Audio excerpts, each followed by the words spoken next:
Are we live? Hello? Can you hear us? Thanks, guys. We're just over here, just talking to ourselves. It's no big deal. We're cool. It's good. It's good to. It's good to. It's good to just have a chat. With yourself every now and then. Yeah. It's good stuff. Some people do it It's multiple times a day. It's fun times. Yeah. Okay. Yay! Hello. What I was saying earlier was hello. Hi. We are back with all of your BTS story line, the notes to audiobook needs. Get a snack, get maybe a cup of tea or a watermelon Red Bull. Sponsor me. And yeah, let's do this. Hopefully my voice won't put you to sleep. No? Let me put us on the screen for you. It's okay. It happened to me twice. Look, lady. It's not very nice. It happens, Just saying. though. Just saying. Look, you should take it as a compliment. It means your voice is soothing. It means your voice is soothing. Uh-huh. I don't know if I'm, You know what? Sure. Yeah, I'll go with that one. Caitlin, the baby's upside down. It's okay. It's not nice. All the blood's going to rush to his head. He'll be fine. It's a pillow. Is that how you feel about it? Yes. Wow. Okay. So, yeah. So, cuddle up with your nearest BT21 or Tiny Ton pillow. And grab a nice cup of tea or coffee or your watermelon Red Bull, and let's do this. Ow. For the next 100 pages. So, this book is about 300 pages long. We've already read the first 100 pages. We are going to get into the next 100 pages. So, we are actually starting on page 104, 103, 104. Yes. Okay, so I do have my watermelon Red Bull. Remember, I have to drink a lot of fluids when I'm reading this much, so just bear with me. I will try not to stutter and stumble too much. I'm usually pretty decent, but every now and then I have to take a moment because my eyes seriously start crossing because I've just been staring at words for too long. All right, are we ready? Okay. Do we put music on in the background or no? No. Yeah. It's distracting. Because I remember Cypher tried to come on while. Yeah, don't do that. And that, it was well, yeah, might as well don't do that. Remember the first time we tried this and came on, you're like, this isn't gonna work. No. Yeah. Yeah, okay. Okay, so let's continue. We're on page 104. Remember when I say year, actually, I think all of this is the same. Hold on, let me just double check real quick. Let me skim. All of this, I believe, is year 22, which means Jin is 22 years old. Yes. Okay, so I'm not even going to say year. All of this is the same year. All of this is Jin, 22 years old, is kind of where we're at. Okay? Yes. Yeah. All right. And yes, I will yawn on occasion. That's just what happens. It's just your body's need of oxygen. That doesn't mean I'm tired. I have a watermelon Red Bull beside me. I'm not tired. It's only 11 o'clock at night. I don't go to sleep till 3 a.m. So I'm good to go. So I apologize if I yawn or if I make you yawn. Just ignore me. Okay. Let's do this. So this is Taehyung. This is July 10th. I woke up startled because, oh yeah, by the way, I'm going to try to use their stage names. Every now and then I might switch back and forth, but I try to stick just to the stage names. Rather than their full real name, even though I literally just said Taehyung, but V. Okay, so V, July 10th. I woke up startled because RM was shaking my shoulder. Are you okay? I saw the worried look on his face, but I couldn't open my mouth to answer him. I had had countless nightmares, but this was the first time to feel fear like that. Empty and blank, I looked down at a towel he handed me. When I gradually stopped sweating, I recalled where I was and how I got here. Last evening, I came to RM's container to avoid my dad's drunken rage. I became afraid of falling asleep. It began when I realized my god-awful nightmare weren't just nightmares, but somehow linked to reality. Every dream was mind-boggling, especially the ones about Jin. The dreams seemed to be demanding some kind of answer from me, as if they were telling me that there was a problem and I had to fix it, but I couldn't do a thing on my own. In the dream, I jumped into a blazing fire. I saw RM's container. Hired goons came brandishing iron pipes, and the people that lived in the containers ran away or were down on the ground. Among them, I saw RM with the black mask on. He ran into a container, and then the boy was literally thrown out of it. The next moment, someone screamed, and the fire soared up from inside of the container. RM is not out yet. He's still in there. I let out a scream, but there were no sounds, no words. I wanted to run to him, but my feet were kicking in midair. Everything slowed down, and I couldn't breathe, and someone was down on the ground. The people whispered, "Is he dead? Really dead?" The scene in the dream changed to Jin. He was sitting in the middle of a meeting room. From a window, he was gazing down at the night scene. Sitting on the sofa, he fixed his eyes on the window. His face was terrifyingly cold, and his soulless eyes were not really looking at anything. Yangji's stream was among the things he was Yangji stream was among the things he was looking at. Across the stream were apartment buildings in Munhyun City. Right below him was a line of brightly lit buildings. I saw a billboard for a canned coffee on one of the building rooftops, and behind it was a commercial building with a 4-leaf clover logo displayed on the second floor. The window rattled from a gust of wind outside. The old moon, looking like an upside-down crescent moon, hung in the sky. It looked as small as a clipped-off nail. Jin phoned someone, said a word or two, and hung up. A moment later, the light was turned off in every building. The world outside the window became pitch black in an instant. It was a fearful darkness, not because the world outside had become invisible, but as if the world had perished, not just the buildings or city. Jin smiled, finding it satisfactory, and he stood up and walked over to the door. That's when our eyes met. No, I thought they had. But he passed me and walked out. Unable to move a muscle, I simply watched him walk away. Okay, why does that remind me of Film Out? Mm-hmm. That's such a good video, too. But, like, that moment, that section where it was, like, you know, Jin walked towards the door, and then it's, like, and then he looked at me, our eyes met, but our eyes really didn't meet. He walked past me. It's, like, that's, like, that, but this is V, and that reminded me of the moment between him and JK, actually.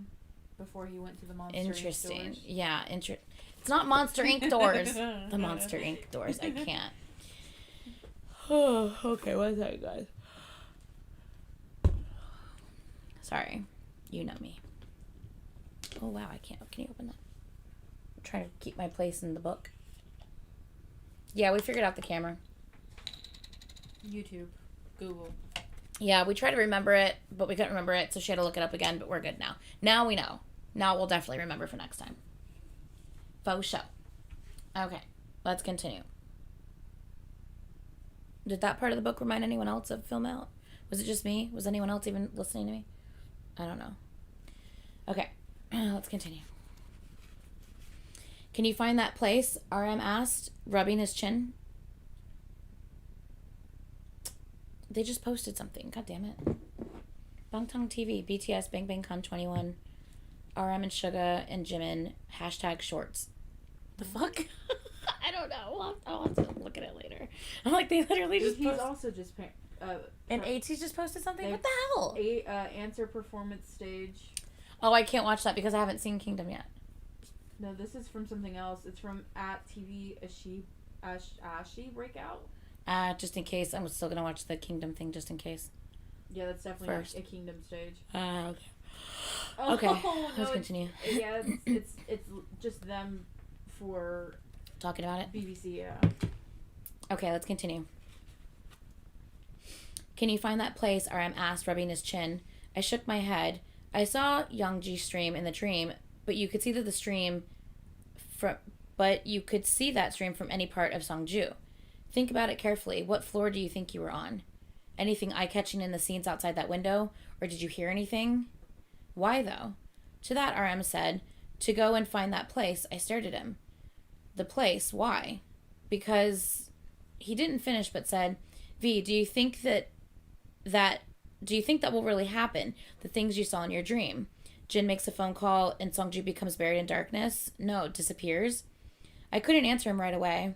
When I thought about what happened so far, my nightmares did become reality. But I couldn't be sure it would be the same again. RM said, you're not sure, are you? So let's go and see. if there really is that place, if it were to really happen, we need to find out what we should do. I nodded. There were lots of buildings. They looked like offices, not restaurants. I could look down on a 4 or 5 story high building, so the building I was in must have been at least 7 stories high. I saw a billboard for a canned coffee and a 4-leaf clover logo. Namjoon said, or RM said, 4-leaf clover? That's a Mart logo near Hobie's orphanage. No, that's a 3-leaf clover. Really? I think I saw something like that somewhere. RM puzzled and said.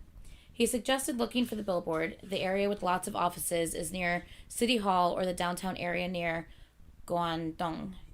We can start by looking for a 7-story building there. Let's go now since we have to cover a lot of areas. Oh, yes. When we walked out of the container, the night wind felt cool. We got on the bus to City Hall first. How many buildings in Songju are 7 stories high, do you think? I don't know, a lot, I guess. A lot? Not just a lot. A lot. How can you say it just like that? To that, RM smiled and said, I know, but how else can you say that then? They're such dorks. I doubted whether RM really believed what I had told him, whether he was just going along with me without believing a word I said. Maybe that's why he could talk so casually about it. The bus went along the railway. The old town quickly grew distant, and soon we were in an area densely packed with buildings. We got off downtown near City Hall. From the bus stop, we took a sweeping look around. There were many tall buildings on both sides of the road, and more buildings in the next block as well, and countless billboards. I didn't know where to begin. RM said, let's go over there. You take that side, I'll take this side. We combed through both sides of the street. There were billboards for energy drinks, cookies, and insurance, and even a big screen with news on it. I did see a billboard for canned coffee, but not the same one in my dream. RM asked, you said you saw Yangji stream. Maybe it was a different stream? In a faraway city somewhere? I shook my head. It wasn't a different city. It was more or less a conviction that I had. Okay. RM, July 11th, so next day. I guess it went like from midnight. I guess it's now like overnight. Mm-hmm. We went up and down the different buildings all night. Could we really find the place? Zonked out in the plaza in front of City Hall, we looked up at the night sky. We could see only the right half of the moon. I remembered V mentioning the moon in his dream. The old moon, he said. There would be the old moon 20 days from now, and a month after that, and another month after that, and a year after that, and 10 years after that. It was impossible to figure out the timing of it just with the shape of the moon. I finished my drink. After crumpling the can, I said, there's one last place we should go and check. The last building wasn't it either. When we walked up to the rooftop, we couldn't see either a billboard for canned coffee or the 4-leaf clover logo. I didn't know Songju was this big, I said, as I crisscrossed the rooftop. Me either. With way too many buildings, I wouldn't wish for anything else if I owned one floor of any building out there. V grumbled as he stood up next to me. We stood side by side with our arms dangling over the rooftop rail. Do you really believe what I told you? I asked him. Over in the distance, red light glimmered as the sun was rising. It became bright all around, and it'd be stifling hot in no time. Because we'd been running around the whole time sweating, I felt wet around my neck. Wiping away the sweat with my palm, I said, when you believe something which you find hard to believe, that's really believing it. Not understanding what I'd said, V exclaimed in disbelief, if you believe something, you believe it. If you can't believe something, you don't. What do you mean, believing something in which you find hard to believe? I looked down on Songju. I know. I don't know what I'm saying either. Anyway, let's go down. We walked across the rooftop and took the elevator to the ground. It was the start of a new day. Same day. Jin. I looked around. My dad, the mayor of Songju, the people from the Scholarship Foundation, and the president of the construction company. They were all familiar faces. I sat in an empty seat next to Uncle Junho. The meetings got underway. You're going to fall asleep if you sit like that. I'm not. I swear to God, I'm going to look down. I will not. You look like you're asleep if you just look at you on the camera. I keep my hand up so people can see I'm awake. Why are you like this? I can't with her. Oh my God. I'm being cozy. If they can be cozy, I can be cozy. I don't know about all that. Yes. Your coziness turns into sleepiness. I don't know what you're talking about. Yeah, that's why you didn't bring out the big Tata. No, because I would fall asleep on him. Mm-hmm. He is too cozy. She didn't bring out the big guns. He's so cute in his little cube. I know. He fits in the cube perfect. I know. It's great. Okay. I sat in an empty seat next to Uncle Junho. Junho? Not Junho, but Junho. The meeting got underway. I took out my notebook, but didn't jot anything down. I wasn't interested, nor was the meeting important. They talked about starting the redevelopment earlier. I hit my finger on your table. Oh, okay. With Area 3 pretty much cleared out, shouldn't we tear down the place now? And the topic changed to the containers. Someone handed my dad a list of the container residents, but as he put it down, disinterested, he shot a glance at me. I'd seen the list in one of the time loops. It was on my dad's desk in the den. RM's name was on the list, circled in red. I knew then that my dad already knew RM was one of the target residents to be cleared out on September 30th. I'd begged him, please stop this, stop the demolition. All he did was look at me once without even a refusal. I stammered out a couple of words, but after simply standing there for a while, I left without getting anything out of it. The meeting was scheduled to end before lunch. I was able to peel away from them by walking to the parking lot. I got to my car and rejected the phone call. The unexpected call was from the police department. I found a record from that day by going over the phone calls. I knew what was going on. The police officer said they'd received a call about a hit and run and wanted the black box video of my car from May 22nd. Oh, shit. That's when we think he hit JK. Mm-hmm. May 22nd was the day I had an accident on the way back from the beach. The officer said it was hit and run, so it might be JK's case. I couldn't believe it, but I had nothing to hide. I told him I'd do it. The night after the accident, remember, he's forgetting parts of his past. Mm-hmm. So I don't think he knows he hit JK. Probably not. Because every time he resets, every time he goes back and changes, mm-hmm. he's forgetting bits of his past. And I think that's why it's so important for the others to help him, because the others haven't forgotten the different, well, I mean, obviously they don't remember different scenarios, but they remember, like, you know, their past in that time frame. You know what I mean? Which obviously he has forgotten bits of. He needs help. Yeah, he can't do this on his own, and he thinks he has to do it on his own, and he doesn't, and he can't. The night after the accident, I had the tires and engine checked at the nearby car center. Nothing out of the ordinary happened, but the center owner asked me a question in passing. What happened? And he took darting glances at me in the car. I said nothing, but there were unwarranted discontent and greed in his eyes. Did you call the police? When I asked on the phone, the center owner realized who I was and coughed. I did tell you that I skidded against the guardrail. By giving false information to the police, you've damaged my reputation and hampered police business. Have you thought about that? He was quiet. I could picture him realizing how he was in a pickle. I had gone overboard by mentioning reputation and hampering police business, but putting him in hot water wasn't so bad. Being strong and pretending to be strong are different, and people should know their place. And you haven't even apologized. Only after hearing that he did say he must have made a mistake and apologized. You think an apology will solve this? I hung up without hearing an answer. Ooh.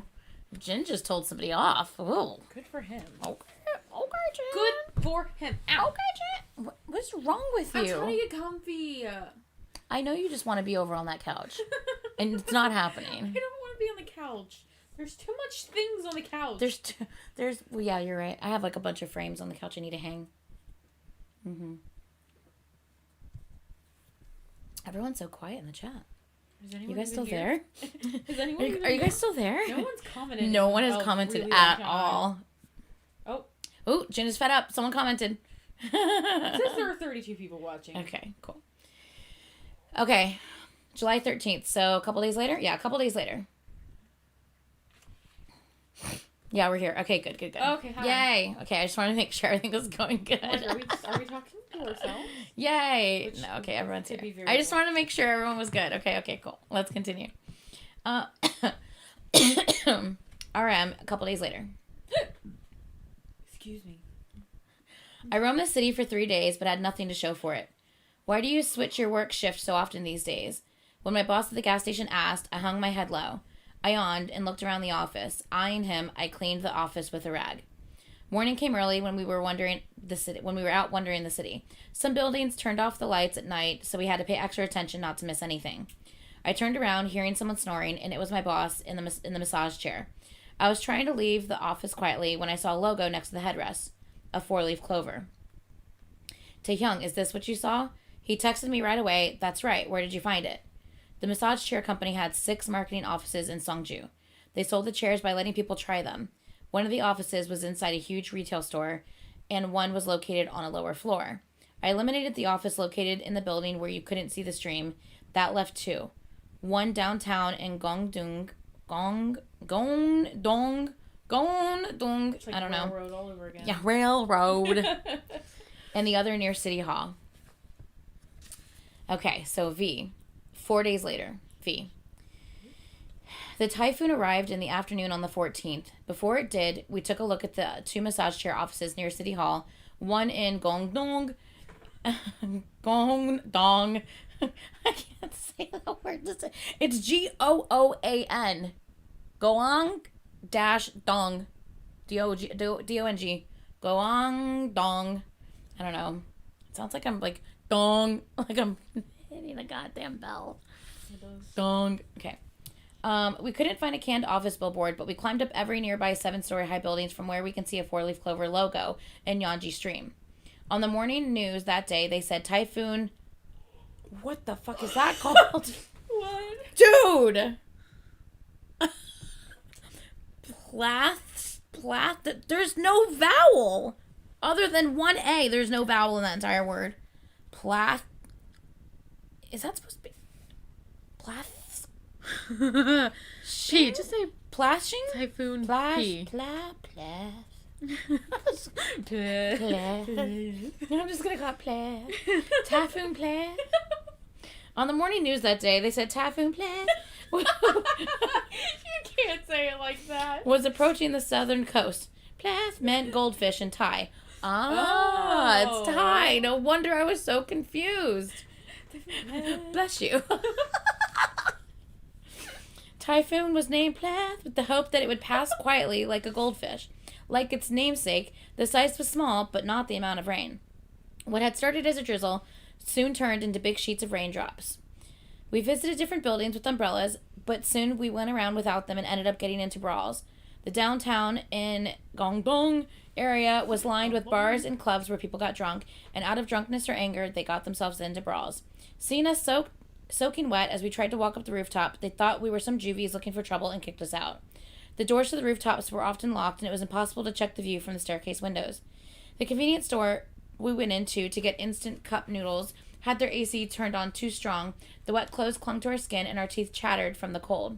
Without a word, RM and I stared at the rain outside the window. Neither of us mentioned quitting. Things got worse the next day. Because of the stormy wind, the windows had X marks taped on them, and there were small and big accidents caused by windblown signposts and newspaper stands. The news reported submerged areas and road signs The news reported submerged areas and road signs came... What?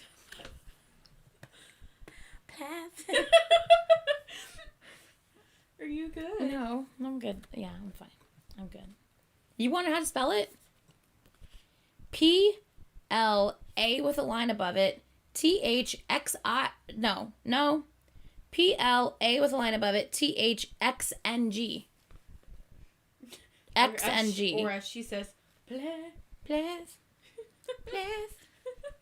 Please. Yeah. Well, it's a Thai word, so that would make sense why it looks different as far as the spelling goes. Mm-hmm. Yeah. Please. No, you forgot the A. P-L-A-T-H-X-N-G. And it's the A with the little line above it. Okay.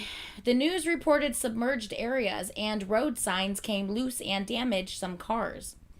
RM and I couldn't do a thing except stare at the rainy sky. I repeat, bless you. Yes, thank you. RM opened the line. What? Hold on. Do you Just, need help? no, just like give me 2 seconds. I just need to. Oh my god, this is going to be the longest 100 pages of my life. Giggling. Okay, just 2 seconds, guys. I just need a moment. Does anyone remember the railroad incident where she could not say railroad. Railroad to save Railroad. to save Railroad. her life. It was so bad. Yeah. Hello, everyone. Okay. But as you were saying, continue. RM opened the online map on his phone. Looking at the road view, he checked the places we'd been to and hadn't been to, and he said, "We've combed through the downtown and City Hall area near the four-leaf logo. We could search on the internet if there's any other massage chair office." While RM was checking, I looked up at the night sky. Rain was pouring down from the black sky. Maybe it was just a silly dream. RM didn't even look up as he said, "That'd be great, but what if it isn't?" But what if it wasn't? I repeated in my head. I recalled how the lights of Songju vanished altogether at one instant. I wished I could remember more about the dream, but I couldn't. I squatted down next to RM. "V, show me the pics that you took in front of the convenience store by City Hall." Sitting next to him, I took out my phone. As we roamed the city, we took pictures of places. When I got home, I went through the pictures to see if I'd missed anything. "No, not that one, but the one that you took from the convenience store next to the movie theater." RM pointed to a place in the road view. "Look, the pictures we took are so different from the road view billboards." "So? Our pictures are different because the road view was taken early this year." "That's what I mean. If there were a canned coffee board instead of this energy drink one, wouldn't this look like the scene you saw in your dream?" I looked at the phone picture and back at the road view, but if there was a canned coffee billboard there, then... But there wasn't a building near this place that was 7 stories high. RM nodded. "I don't remember seeing this one, and there wasn't one in the road view either, but this one comes the closest to what you saw in your dream. There isn't another place. Let's try here when the rain stops." I looked at him, feeling a bit odd. There were differences between the picture and the road view, and there was no 7-story building. More importantly, there was an energy drink billboard, not a canned coffee one. How could he explain these differences? RM gazed at me as if to ask what's up. He said, "You said what you saw in your dream was the future. You said so yourself, right?" "That's right. But still." What I'd seen in my dream did happen in reality. I'd said that to him because I'd experienced what I'd seen in my dream. But this dream hadn't happened yet. Because of that, I couldn't believe a canned coffee billboard would replace the energy drink. "Do you really think it will?" RM nodded and said, I do. If I didn't and something were to happen, then I would." And he stopped there. Jimin. I really hope we figure out some more with Jimin's story. I could have sworn you said burrito. From the Arborito. I'm like, the Arborito? Arborito. Why are you like this? I heard Arborito. Arborito. Arborito. We'll call it from now on. The Arborito. It's been going on for 16 pages. I mean, that's like all I have. We've been live for like half an hour. Oh, I thought it would say. I lied. No, but I have it down here. Half an hour. 29 minutes. Okay. Jimin, the next day. It was 9:45 at night. I had to wait 15 more minutes for V to get off work. I walked around outside the convenience store to kill some time. Behind Songju Jail Middle School, we used to climb the side of the school wall to skip classes or to wait for the others in the small park across from the store. I looked around the area. I hadn't been here for a while, but it hadn't changed much. I remember Suga's and JK's houses were nearby. In the right-hand side alley, I saw graffiti on the wall. V must have painted it. I went closer. I stopped in front of the painting. It was a rough sketch of a cold, emotionless face done with black paint. And I knew whose face it was. The owner of that face, as Jin. Mm-hmm. I recalled seeing Jin at the hospital a couple of days ago. The map of the soul, Jin said. But the voice I heard wasn't Jin's. I heard someone else saying it, but I couldn't remember who. I felt nauseated. Who was it? I saw a face in the midst of the black clouds, the one that resembled the face in the graffiti. Right, the television man in the psychiatric ward. He'd said, the map of the soul. I remember now. The map of the soul, that was it. Standing in front of the TV in the psychiatric ward lounge, he would say it again and again, devoid of any human warmth on his face. When someone asked him a question, he would have the same answer, I don't remember. He didn't look anything like Jin, but for a moment, his face overlapped with Jin's. They had the same eyes, the soulless eyes. Okay, so I just got like the weirdest and creepiest fucking thought in my mind, which I don't think actually is anything, but I just thought of something, which is so fucked up. And like, because you know, there's like all these different like weird parallels and like storylines and time frames.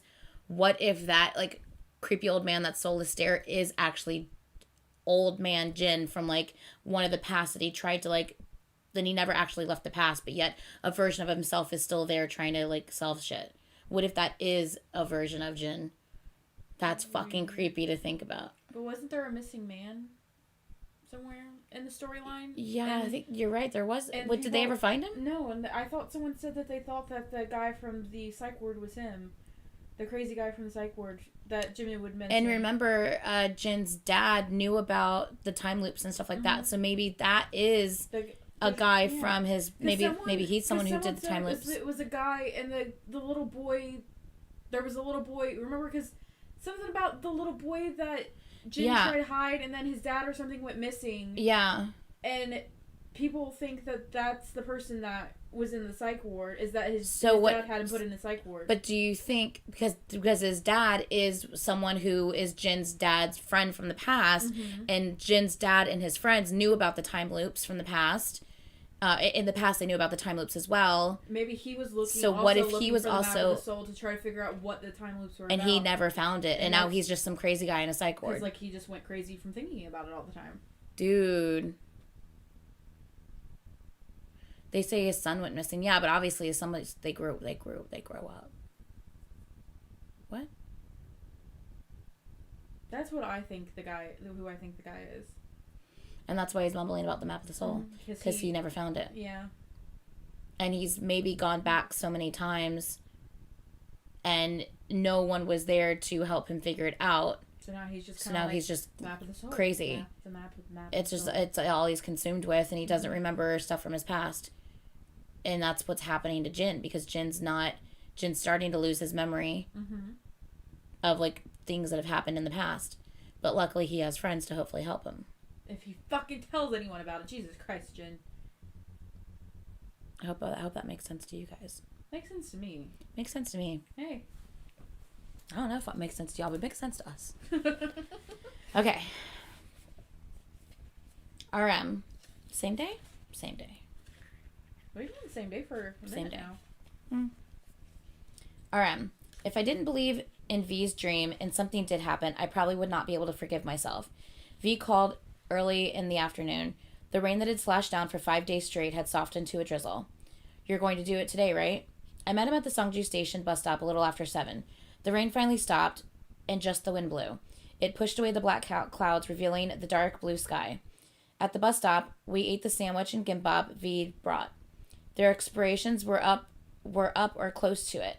The train had departed from Songju Station, picked up speed, and was gone out of our sight. We passed City Hall and got off at a bus stop next to the movie theater. The convenience store we talked about was about 100 meters away from the intersection. Strained senses of expectation and fears crisscrossed. V said he saw the future in his dreams. I said, believing something which you find hard to believe, that's really believing it. But I was a realistic person. At different moments, I was overcome with seething doubt and disbelief, and I asked myself, do I believe V? And the answer was always the same.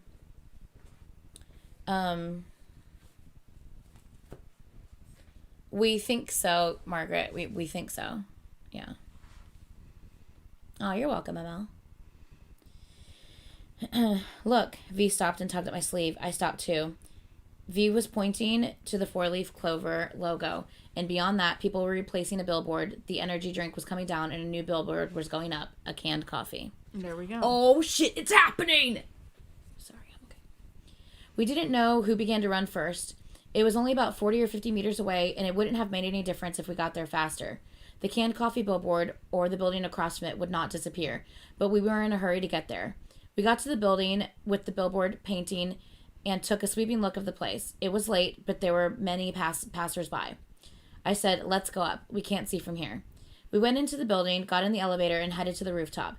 We'd been here before, but back then the metal door to the rooftop was locked, and all we could do was crane our necks out of the staircase window to get a look-see. But today, as they were replacing the billboard, the rooftop door was open. When we walked past the door, there was a loud metal clanking sound. Startled, we glanced at each other. The workmen were fixing the billboard. We saw the building across from us, City Hall on the left side, and the railway across Songju City on the right. Behind us were a shopping mall, the county welfare center, and some commercial buildings. Nothing seemed taller than 7 stories. It must be one of them. We scrutinized each building. You there, what are you doing? The building security guard approached us. Are you here for the billboard? Right, I was about to say something. V pulled me to his side. There, look over there. I looked where V was pointing, a building in the distance between the shopping mall and the parking garage. We couldn't be sure, but it looked about 5 stories high. I looked at V and we started running down from the rooftop. We took the elevator down and ran across the road. We got to the street between the shopping mall and the parking garage. It was uphill. It was a summer night. The typhoon had passed, leaving behind moisture in the air. We sweated and our hearts pounded. Only when we got to the building did we turn around. We looked down on the 4-leaf clover and the canned coffee billboard. It was only a 5-story building, but we climbed uphill. The building was located on the top of the slope. If we were to go inside, we should be able to look down on the whole city. We looked up at the building. Some offices had lights on inside. Because it was close to City Hall, there were several CPA or law offices. The lights were on in the office on the very top 5th floor, and there was a familiar name hung out of the window. The Office of National Assemblyman, Kim Chong-jun. Who's that? V asked. You don't know? I looked at him. V looked at me with innocent, credulous eyes. From time to time, I would be simply baffled by V. He would be so brazen about things he didn't know, things I couldn't believe he didn't know.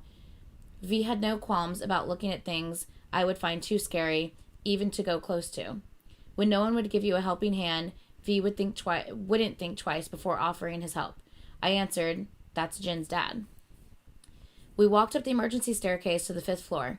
We glanced down the hallway after coming out of the door. It wasn't a big building. Light was coming in through the glass door on one side of the hallway. A huge picture was hung on the left side of the glass door. A picture of Jin's dad, smiling and shaking hands with his voters. A sentence was printed above his head. When you go alone, you can go fast. When you go together, you can go further. On the right side of the door was the bulletin board for the civil petitions. The petitions were taped under the National Future Party's logo with "A politician who listens" written next to it. Making Songju a city of innovation for the successful building of technology belt. I was reading the other stuff when I heard a sound inside the office. Startled, V and I hid ourselves. 2 men in white dress shirts came out, taking out cigarettes. They must have worked at the office.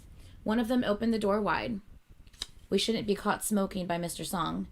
The aide is not going to be here at this time of day. We can smoke and come back in a jiffy." When the men went down the elevator, we scampered into the office. There was a reception desk and a round table behind that. A door behind the desk to the left had "conference room" written on it. When we opened that door, would it really be the place V had seen in his dream? I turned around and looked at V. Dun, dun, dun! We're getting somewhere. We're getting somewhere. We're getting somewhere. Yas. Night, Azari. The plot thickens. Let's see what happens next. What if Jin's actually getting older every time he time travels, and that's why he's losing his memory? I think it's just a side effect of the time travel. I don't think he's actually aging. I think it's just a side effect of the time travel. But also, just think about how many times he has traveled at this point. Yeah, he would be like over 100. Yeah. Okay. Unless like he's just aging by days, not by years or something. I think it's just a side effect of. I think memory loss is a side effect. Him having to go through it so many times, his brain can't. His brain's like what? Because if I'm on my 100th time loop already. I'm not gonna remember things that happened in loop 3 or 4. Yeah, I agree. Okay, V. Same day. We opened the door with conference room written on it. There was a big round table with chairs around it, and from the window we could see the whole city, including the 4-leaf clover logo, the canned coffee billboard, and the Yeonji stream. Namjoon stood next to me and said, "Wow, this must be the place, but what should we do now?" V, does this make you remember anything else? He walked around the office, looking at this and that. I felt numb as I looked out the window. I'd heard Arm's voice as if it were coming from far away, as if we were under the seawater. Things seemed surreal as they swayed. My breathing slowed down and things looked hazy, as if I was dreaming. My body floated up and slowly spun. Okay, that's weird. So it's like he's getting the feeling of being underwater, which obviously we know is a thing with V. Mm-hmm. Jumping off the thing. Continue. So it's like he's remembering, but is he also now remembering struggling maybe in the water? Because maybe it's like a thing like when one thing clicks, like your brain is like it's like it unlocks. Yeah. Interesting. Kind of like with traumas. Like you remember one and it kind of like opens those little doors where you're like, oh shit, now I'm remembering everything. I know, right? That hopefully that would help him. If it stays with him, unless it doesn't stay then. Okay.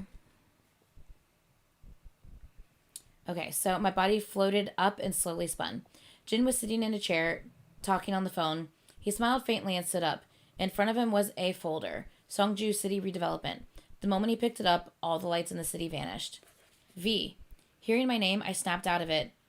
RM's voice was low but urgent. We heard sounds coming from outside the office. Yes, Mr. Song, the printer is in the new conference room. Oh no, yes, Mr. Song, the printer in the conference room? Yes, we'll put the document inside the cabinet and lock it, don't worry. Hide, Namjoon said.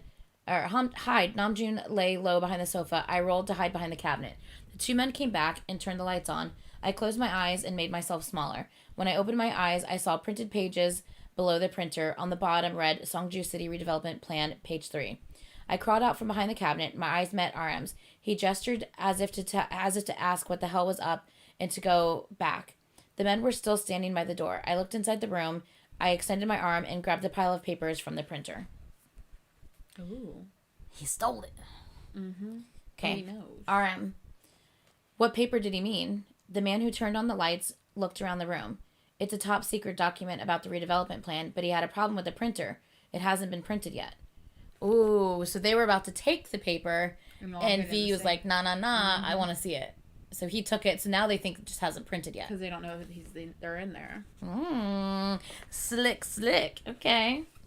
Look at V being all... But hey, the thing is, if V knows what's happening with the redevelopment program, he also knows that RM's container is going to be a part of that.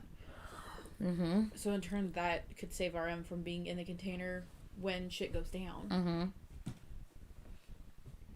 Mm-hmm. Wish we'd be done with that redevelopment soon. Too many things are so complicated. If one thing gets leaked, everyone will be headed to the big house. It's so risky. Maybe I should call Mr. Song again. After the men turned off the light and left, V slowly crawled out from behind the cabinet. V was holding papers in his hand. I gestured him to leave the papers, pointing to the papers. V mouthed the word, "You mean this?" I nodded, but the idiot rolled up the papers and stuck them under his belt. Yes. Idiot, put them down, I mouthed the word as big as I could, but V's face showed he couldn't understand what I was telling him. V gestured for me to leave, and we headed for the door. Why can I see him actually doing that? Like, oh, these? Yeah, no. Yeah, he's like... Yeah. And then he's like trying to say, put them out. He's like, I don't understand what you're saying. What? I can't hear you. I don't know what you're saying. V. Okay. So same day, obviously, same situation, but V's point of view. The men were talking on the phone by the desk. RM and I stayed close to the floor and tiptoed quietly toward the door. Fortunately, the door was still wide open. We passed the hallway and headed to the stairs. We ran down the 5 flights of stairs like hell.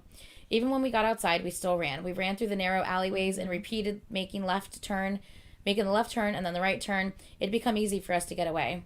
How many times did we get chased by the police? When I said that, RM gestured, throwing a punch at me.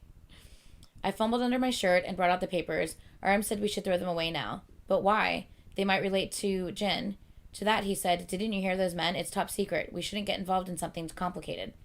It was then that the police showed up around the corner. After scrutinizing us up and down, the officer reported on his radio.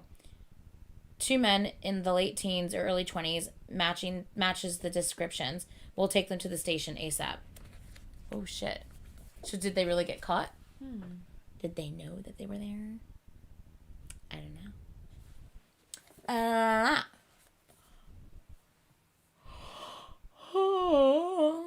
So someone was saying Jin should make a journal of his own past trials. Would that help him? And then Victoria said it was like run when he was in the water. Yeah, but wouldn't the journal be left in the past timeline? That's what I was thinking.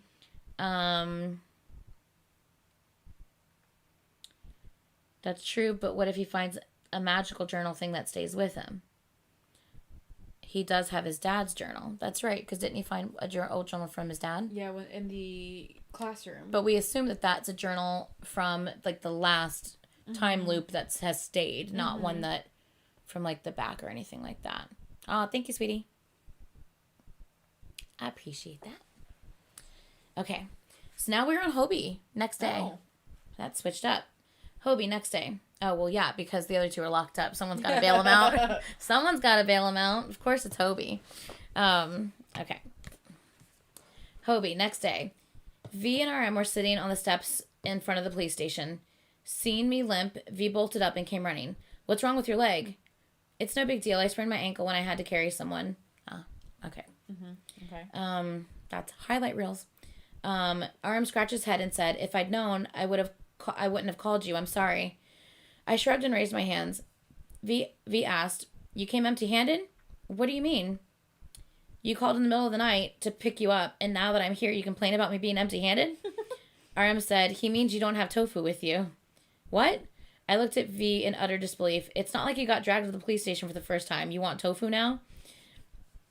Making it obvious that he was disappointed, V said, "I keep coming back to this place. I haven't had tofu. How many times do I have to tell you?" RM tapped my shoulder and said, "Let's go." Jesus. Like, how many times have you picked me up here? And every time I'm like, "Where's the tofu? You still haven't brought the tofu?" Oh, Jesus Christ. Why is he like this? We went to the 24-hour gimbap place in front of the station and sat together at a table. "So what happened? Why were you in this neighborhood and why did you get dragged to the police station?" RM had called me a little after 5 in the morning. He apologized for waking me up, but asked me to come down to Songju police station. With his mouth full of gimbap, V was about to explain, but RM covered V's mouth with his hand and told me what had happened. "So, did they catch you?" In response to my question, RM said, "No, we managed to get out of that place, but what happened next came out of nowhere. A building security guard near the place reported to the police that 2 strange men were seen going in and out of buildings. True, we had made a spectacle of ourselves as we went around the place. We walked into every building and opened every door we could. It would have been odd if no one had suspected us." V said, "We lied and said that we were looking for a place to spend the night and that it wasn't a capital crime. While acting like we were really delinquents." I asked, and what did you do with the papers?" V glanced it in RM's direction, and with a downcast look, he said, "RM threw them away." I wonder if he really did, though, or they just told each other not to tell anyone. I don't know. After they'd arrived at the police station, RM had dumped them inside. After they'd arrived at the police station, RM had dumped them inside an open door while officers were not looking. "What kind of papers were they?" I asked. I didn't know something about the redevelopment plan. Or I don't know something about the redevelopment plan. "Why did you steal them in the first place?" V looked at RM. RM sighed and said, "Hobie, this might be hard to believe, but..." Ooh, they're about to tell Hobie now. Getting Hobie involved. Another person's going to know. Another person's going to be in the know. Another person's going to be in the know. It's probably best that they did dump them, because if the police, like, found them on searched, them. yeah, like... That could be a whole other thing. Mm-hmm. Yeah. But damn, we want to see what's on the papers. Or... Well, didn't they say at some point that RM's name, Jin say that he saw RM's name circled in red or whatever under the list? So that's what I'm saying. Like, if that had to do with, like, the list of names. Yeah. Yeah. Okay. RM, next day. V had stolen the redevelopment papers for no particular reason. No, V might have had desperate reason, but all he could say was that he felt he had to. He felt that Jin was becoming strange because of it. Hobie looked at me as if to say he didn't understand what the hell we were talking about. 2 days passed after that. The typhoon was gone, and there was no reason for us to roam the city. I came back to my routine, going to the library in the morning and working at the gas station in the afternoon. V texted me about this and that, but he wasn't able to find any new leads. He was coming up with far-fetched ideas like his usual self. Only when I went to work did I realize what we had done. The news on the TV in the gas station office, the scandal involving Songju redevelopment plan, they had discovered a document disclosing an agreement that the police would not interfere even if violence were committed by hired servicemen. Wait, what? What? Only when I went to work did I realize what we had done. The news was on the TV in the gas station office. The scandal involving the Songju City redevelopment plan. They had discovered a document disclosing an agreement that the police would not interfere even if violence were committed by hired servicemen. So if someone called the cops saying like there was an agreement between the city and the police saying, "Dude, even if people call you, coming. Don't come." That's why they were all getting attacked in the redevelopment area, and all those goons were like beating up people and setting things on fire, and no police were coming to help. Because the police weren't in it. And so the police was dirty. So they found papers in the police station. So what they did was right. So he Because it didn't say he threw them away. It said... They dumped them somewhere. Hold on, what does it say?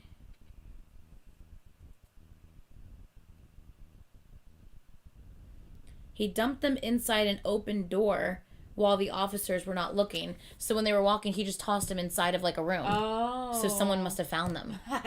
Bitches. Nice. Okay, cool. Okay. Well, that's good. That's good. What are you writing down? My name. What is wrong with you? I'm trying to keep my brain occupied while we're doing this. Like, would you like a bigger sheet of paper? No. Okay. I'm just gonna doodle in it while you read. Okay. I even wrote what when you were reading that. What? What? Is that your little notes? Yes. Would you like I have a bigger notepad. Or a sticky notepad. Okay. Okay. All right, where were we? Sorry. The popo was dirty. Okay. The reporter said someone had left the concerned document in the reporter's lounge inside the police station. It was a reporter's lounge. The police station, the reporter's lounge, and the redevelopment plan. I had dumped that document into the reporter's hands. The redevelopment plan had already been made public. They planned to clear out the containers and illegal shanties by the railways to build apartments. It wasn't the first time hearing about such a plan, but it had been all talk with no action. The people living in the area trusted it would stay that way, or they just didn't have an alternative or an answer to the problem. When my boss came into the office, a man with slightly gray hair started a press conference on TV. His name was provided over his chest on the screen. National Assembly member Kim Chung-jun, which is Seokjin's dad. He was the man in the picture hanging outside that office, and a blueprint of the development was on TV, followed by an explanation that the redevelopment area 4 would soon be underway. To solve housing problems of the people of Seongju and to accommodate an influx of people for the technology belt in Area 2, the redevelopment area must be underway. I would appreciate your cooperation and continued interest. Go ahead, just bulldoze everything in your way.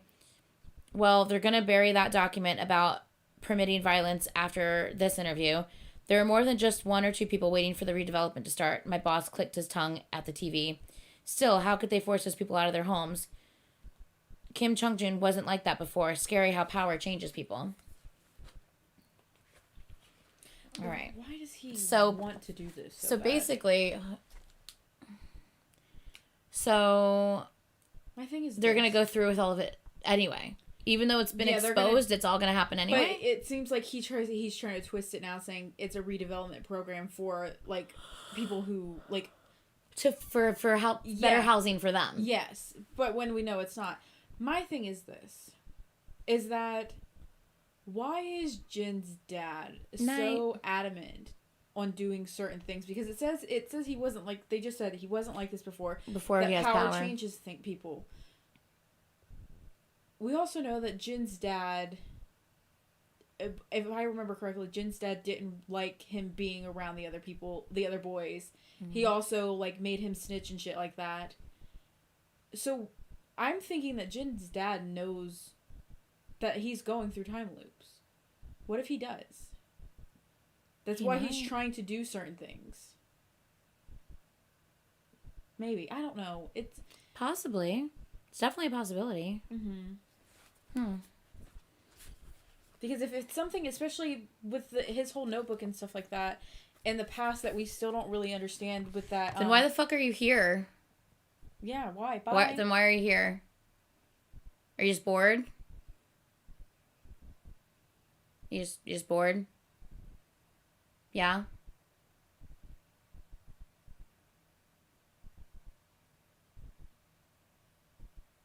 Yeah, okay. Yeah, you're gonna get kicked out of the chat, so... That's what I'm saying. What if his dad is the reason he's going through this? Because we remember that his dad found... His dad has that chest... or cabinet thing in the old classroom and stuff that they used to hang out in. Yeah. So obviously his dad has something happening. Oh, what did he try to say? I said mad over what? I already hit you from the channel. You can't comment anymore, so sorry. You literally came in saying I don't like BTS while I'm doing a BTS live. If you're disrespectful on my channel, you get blocked from my channel. That's the way the rules are. That's the way things work. Sorry. Not sorry, actually. So, yeah. Anyway, I'm not quite sure what this is. No. But anyway, yes. Okay. But yeah, so yeah, I think what you're saying might have some sort of like, I mean, I see what you're saying. Obviously, the dad and the dad's friends knew about all of this during their time as like teenagers or whatever in that school. Obviously, they changed something and they stopped doing whatever they were doing to continue their time travel. I'm trying to understand in my brain why Jin's dad was so adamant. Such an asshole? Yeah, well, not only that, why he's so adamant on getting the redevelopment program up, why he was so adamant about keeping Jin away from the boys, why he was so adamant about, sending him to the U.S., having him snitch on people, like, why, like, what were these situations? Why? Yeah. Yeah, I'm not sure either. I don't know. I don't know either. But it's obviously, like, Jin's dad seems to have some sort of plan that he wants to have happen. I don't know if he knows, but his dad already traveled back in time back in the day. Maybe he's trying to prevent that this would happen to Jin. That's what I'm thinking. I'm thinking, like, he is trying to prevent his son from having to go through this crap. But, like, obviously, I don't know. I just think that... I don't know. I feel like I'm missing a piece somewhere. But I feel like his dad doesn't have the right answer either, though. Right. I feel like his dad isn't necessarily making things better. And if his dad is trying to do something, it will only be for the benefit of Jin and not for all of them. Because his dad doesn't care about all of them. No, he only cares about Jin. Yeah. I mean, and even that's questionable. Yeah. So I wonder, I don't think Jin's dad has the answers, but unfortunately he has the power to make things happen. So it's like, yeah, I don't know. Okay. Hobie. Same day. After my evening shift, I stopped by Yeonji's children home. I brought an armful of cookies and let the children in the living room share them. And then I headed to the director's office. The air in the office was completely different from the living room. The news was on TV about the Songju City redevelopment. I saw Kim Chung-jun's face briefly on TV, which is Jin's dad. The director turned off the TV in a hurry and asked me if I would like something to drink. How's our aunt doing? I changed the topic on purpose. After she recovers from the surgery, we're going to do everything we can for her, Hobie. She said she'd do her best to get better, and we should all cheer up and hope for the best. Yeah, because the one person he saw as like kind of a motherly figure is sick.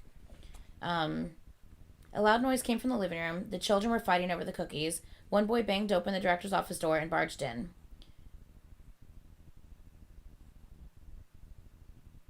Oh. Han-gyo, the oldest boy, pointed to the living room TV and said, Area 4 is where our orphanage is. But why is it that they haven't mentioned us? They don't have a place for our orphanage on the new map. A couple more boys ran in and one of them said, We're moving? And another boy said, Are we moving to a bigger place? The director answered them, You don't have to worry about anything. The aunts and I will take care of everything. Kids, I have things to talk about with Hobie, so why don't you go outside and play soccer?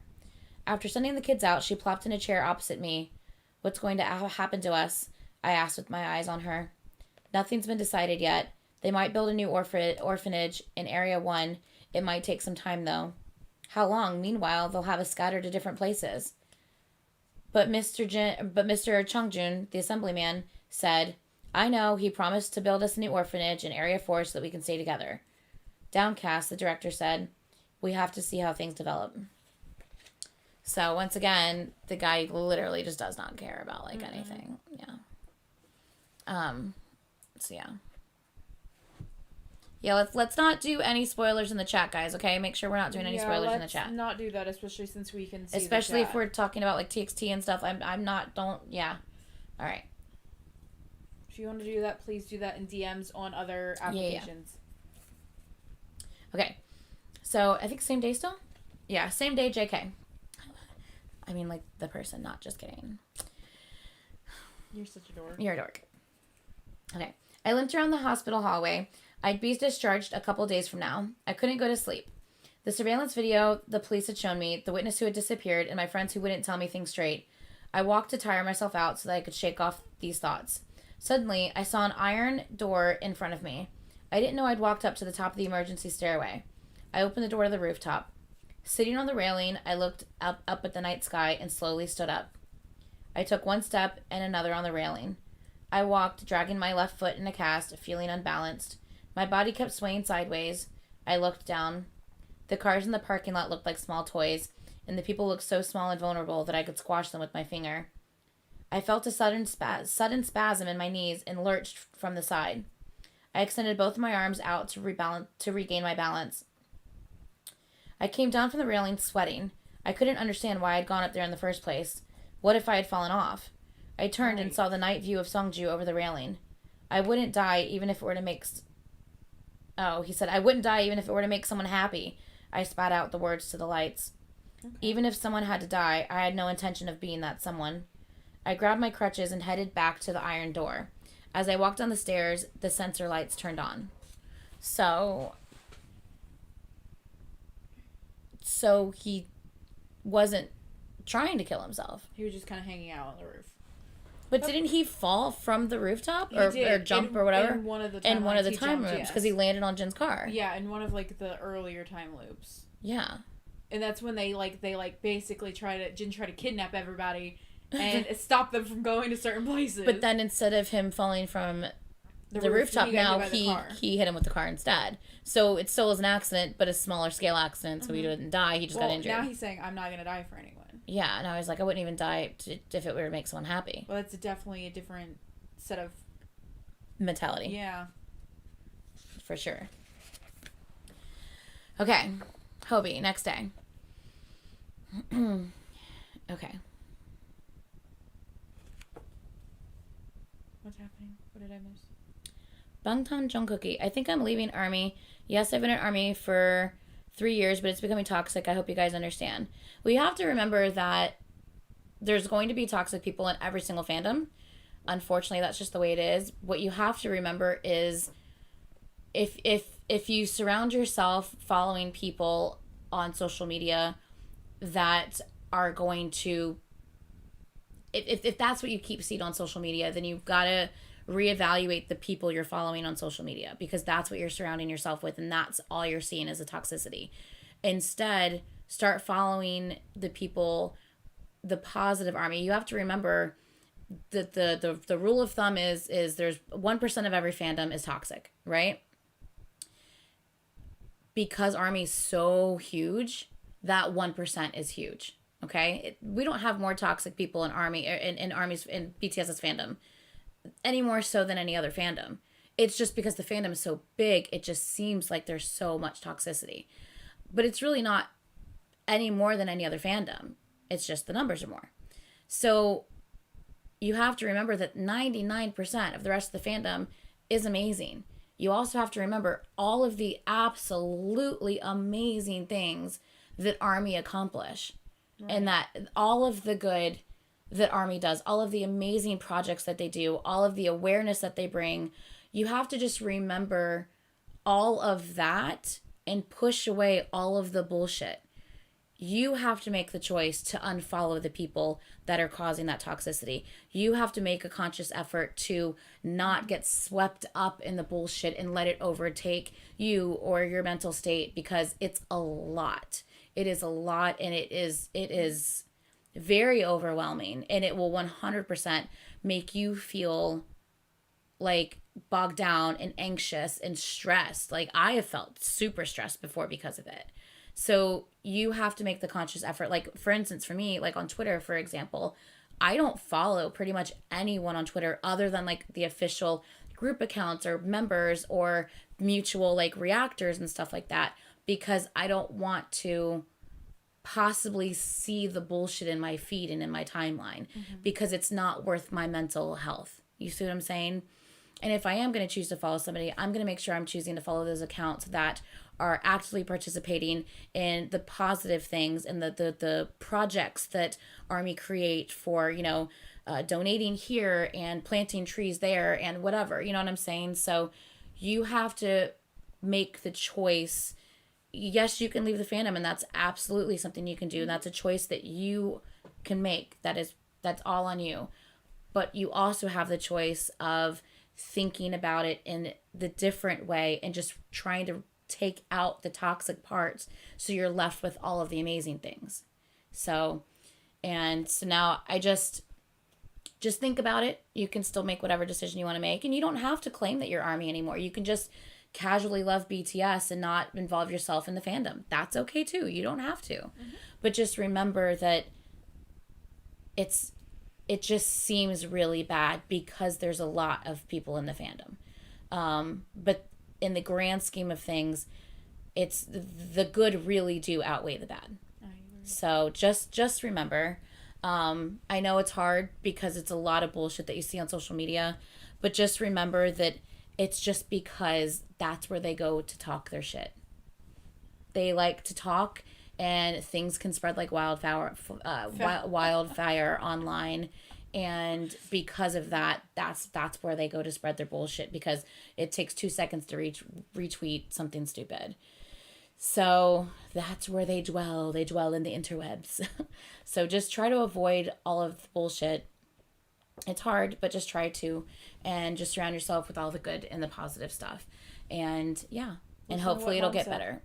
And hopefully it'll get better. And if it doesn't get better and you still choose to kind of remove yourself from the fandom, that's 100% your choice. And you shouldn't feel bad about it. It's okay.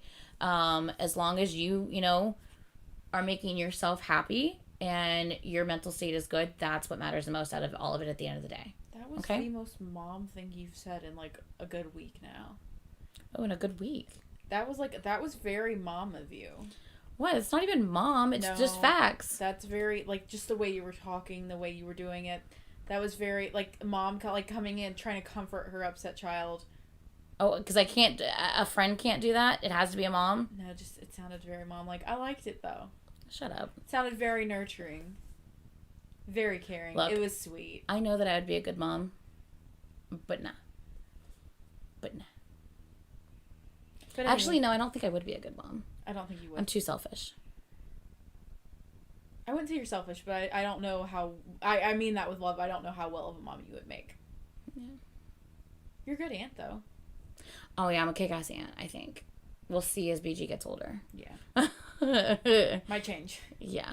He can't come over until he's out of diapers. There we go. Yeah. But anyway, yes, back to the story.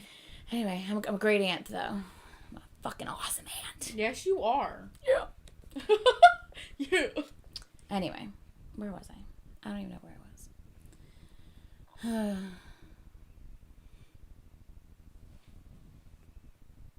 I don't think that it's... Yeah, they definitely are getting louder, that's for sure. I'm Taco's mom. That's true. Yeah. Sometimes she acts like my mom, too, so... Victoria, did you email me again? Did you email me more stuff? I feel like you did. I have not really been on social media, my social media accounts lately. I feel like you might have messaged me, though. I feel like I haven't checked it yet. If you have, I'm so sorry. I will check it, I promise. Oh, wow. Oh, Jesus Christ. Wow. Seriously? Gotta love it. You're an idiot. What a fucking idiot. Wow. Wow. You're a moron. Just waiting for it to go into effect. Yeah. Wow. Jesus what a Christ. Fucking idiot. Holy shit. That's just someone who just has nothing better to do with their day. Take your smelly, hairy coochie somewhere else. Goodbye. Go wash it. Go wash your smelly ass, Harry. Good. I'm glad you don't see one. I'm glad that I was able to hide it before you saw that. That was... Hold on. I need to... That was just awful. But also, kind of just... It was hilarious in, like, the most pathetic way possible. If you know what I mean?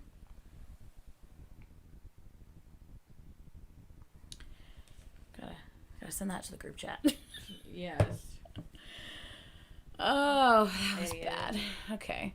It's just so sad and pathetic. Like, I think that's why I'm laughing, because I'm just like, wow, like, they tried to do something, but, like, it was actually so, like, so bad that, like, it's almost just humorous at this point, because it's just that sad that someone actually chooses to spend their day Gypsy, logged into a troll account. She shouldn't have to. I'm not putting anything in code. Yeah, she shouldn't have to do something so people don't come and, like, do that. Like, she shouldn't have to do that. And I will never do that. I'm never going to, like, alter code my title because people are assholes. No way in hell. No way in hell. I was too distracted by their name. Yeah. This happens, though. This happens a lot, it seems. Yeah. Anytime I have BTS, like, in the title when I go live, like, we always get trolls. Mm-hmm. Yeah. It's just really, like, pathetic just to know that, like... God, at least they have a better username. That was such a troll username, though. I mean, that's why they have it. That's why they have that username. I'm sorry. That's gross. It's so gross. Take your smelly stank coochie out. So go wash it. Go wash your stank coochie. Anyway, again, back to the storyline. Okay. Jesus. I'm going to start ignoring the chat again. Well, I won't completely ignore it because, in case there's trolls. Okay, so, Hobie. Yes. I know, right, Gypsy? It's pretty sad. Oh, you know the username? No, the username was literally Smelly Hairy Coochie. That's why she said, take your Smelly Hairy Coochie somewhere else and go wash it. Yes. That's why she said that. Why do you think I was laughing? It's such a troll name. Anyway. The name did make me laugh, though. I'm not going to lie. Who fixed that? Okay, Hobie. July 21st. The director and I spent the whole morning in front of City Hall, but to no avail. The City Hall people kept telling us nothing had been decided, so we should wait. We asked to talk with the mayor, but it was obvious that was not going to happen. But we couldn't go back empty-handed. We sat on the stairs of City Hall with the sun beating down on us until the former brothers from the orphanage showed up. They said that they'd stay in place of the director, but she just shook her head. The mayor showed up past 3, but he just walked right past us as if our wait had been for nothing. We wanted to follow him, but security and his aides stopped us. Mr. Mayor, please wait, our orphanage. Young G Children's Home is our home. You're taking away our home, we screamed, but he didn't pay attention. As I was coming down the stairs, Jimin called again. I'd forgotten to call him back, but I didn't have the presence of mind to call or talk to anyone. Are you busy? Hearing Jimin's voice, I realized how peaceful my world had been just a couple of days ago.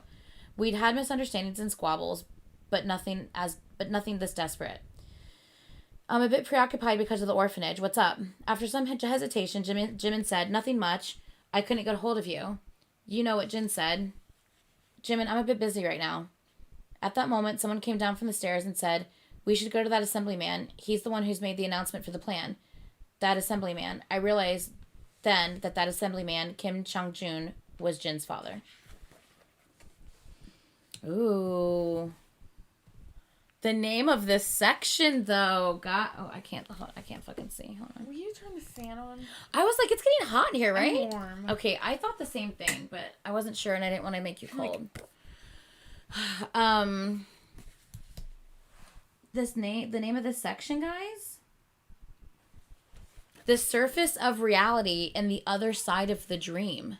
Okay, we're dun dun dun. We're branching in.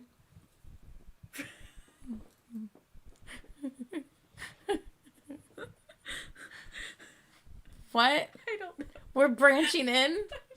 We're not branching out. We're branching in? That's your mom. That is something your mom would have said. So my mom. We're branching in? Let's go. Hi, Jin the Prince. Hi. Okay.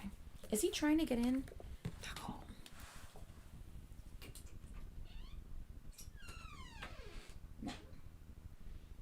Heard him. I guess not. Okay. Jimin, July 21st, which is same day. RM and Hobie were caught up in the whirlwind brought on by the redevelopment news. We tiptoed around each other, unable to say a word about it. In reality, the map of the soul sounded more preposterous, but I kept thinking about it and wanted to find out more about it. When I left the practice room, I saw the road sign for Jeonjil Hospital. It was 10 minutes walking distance. With my hands in my pockets, I walked looking down. Not on purpose, but I looked up and saw my reflection in a shop window. I looked like a boy walking with stooped shoulders or an old man without a hope or will to live. The man's name was Woo Hyun Sung. He must have been my dad's age, but I couldn't be sure. He kept saying the map of my soul was wrecked. Hearing that, I used to wonder if the map of my soul was also wrecked. Were the people locked up in the ward because the map of their soul was wrecked and they no longer knew which direction they should be headed or what choice they should make? questions. Very good questions, I think. Aw, thank you, Serena. You're welcome.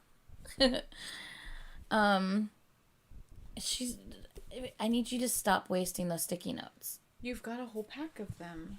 That doesn't mean you should just waste sticky notes. Draw on a bigger sheet of paper so you're wasting one paper, not 5 sticky notes. I'm only going to waste this one sticky note. She's writing Hope World on the sticky note. Jesus Christ, you're such an idiot, honey. Oh, who's now? Oh, Jesus Lord, you're an idiot. Go away. They had to remember the name of their other troll account so they could log into it to come back and to make more comments. That one's definitely not as fun, though. No. That one wasn't as funny of a comment or as fun of a username. I was a little disappointed in that one. Yeah, I was definitely a little disappointed in that one. Anyway, okay, what's next? So we're on Sugar now. Same day. Sugar. We haven't had Sugar yet. I know. I saw Jimin walking by himself during a break at the construction site. Surprised by how I looked, Jimin asked me, "What are you doing here?" "Making a living." Looking all dusty and sweaty in my work clothes, I must have seemed unfamiliar to Jimin, as it did to me. Are you okay? Is something up with you?" Jimin asked cautiously. "Do I look okay to you? It hurts everywhere." "Well, then why are you..." Jimin didn't finish. "What can I say? Would you understand if I said that this is something I have to go through?"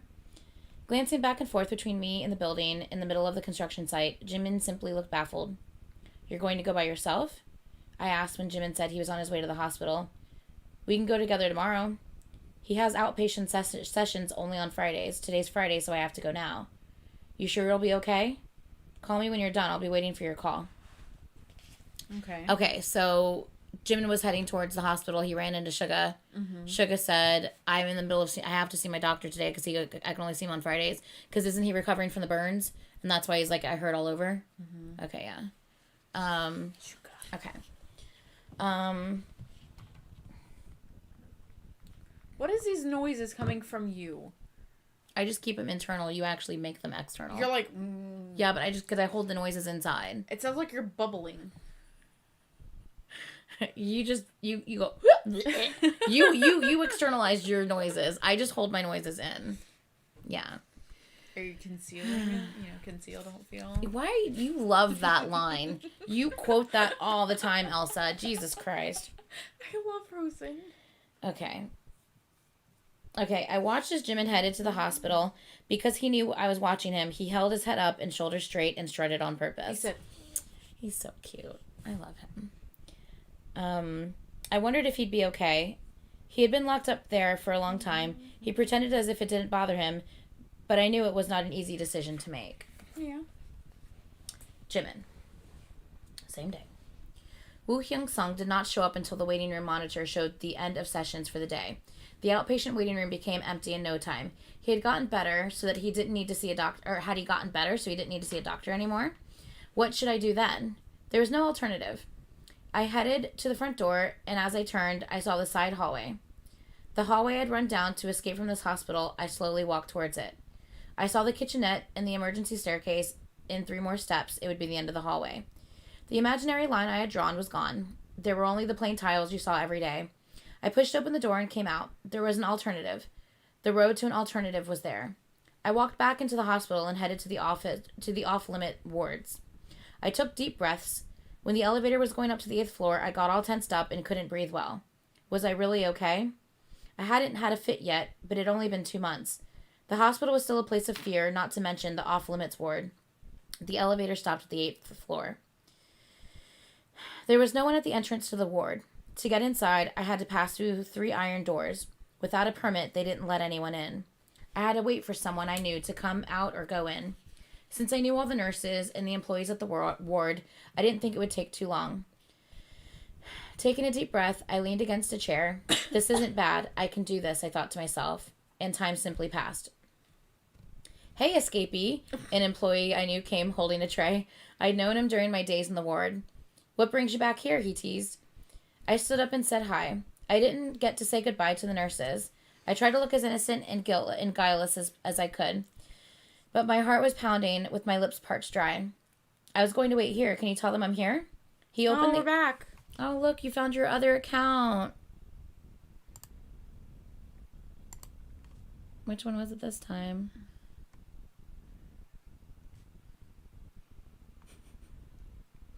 I'm just waiting for it to go away. It's gone. Okay. See, they have multiple accounts. They just have to remember what their account login is, look it up. I'm sure they have like a spreadsheet where they have all their account names and their logins and emails. And they just have to go and log into the new one to come back to spam again. Guys, don't even pay attention to them. We're paying attention. You're good. Stop yelling troll, stop yelling spammer. It's fine. We got this. Don't even give them the time of day, okay? We're going to quietly make them go away, and we're not even going to acknowledge it. Don't you worry. Don't acknowledge it. That's what they want, guys. They want us to continue talking about them. They want us to continue acknowledging them. Let's not give that to them, okay? Yeah. So when you see another one pop up, just know that we got it, and it will go away, okay? Yeah. All right. Let's go. Let's not talk about it. It does not exist. They do not exist in our world, okay? Okay. Can Army be in BU? I swear we'd get them out real quick. Yes. Okay, so where am I? Escapee. Yeah, okay, I got it. He opened the iron door with his key card and said, "Wait in the lounge, I'll go tell him." I thanked and followed him in. A couple of people were leaving after their visitation and looking gloomy. None of the people who came here were happy or cheerful. It was the same for people who were locked up here and the people who had them locked up. It was the same with my parents. When they came to see me, they sat with their faces full of worry. Until I became a good boy who did what I was told to do. I cried and screamed every time my parents left. I would thrash about, kicking and screaming. "Mom, take me with you." I heard it as soon as I walked into the lounge. Unwittingly, I walked back to the hallway, but I bumped into someone hard and was thrown down on the floor. I banged my head on the wall, and for a moment the world became pitch black and white again. I felt a buzz in my head and heard the ringing in my ears. I tried to open my eyes but couldn't. When I finally opened my eyes, I saw a boy with tears streaming down his face. He was thrown down on the floor like me. "Mom, I'm so sorry. Please take me with you." Aww. Okay. We got it, guys. "Mom, I'm so sorry. Please take me with you, Mom."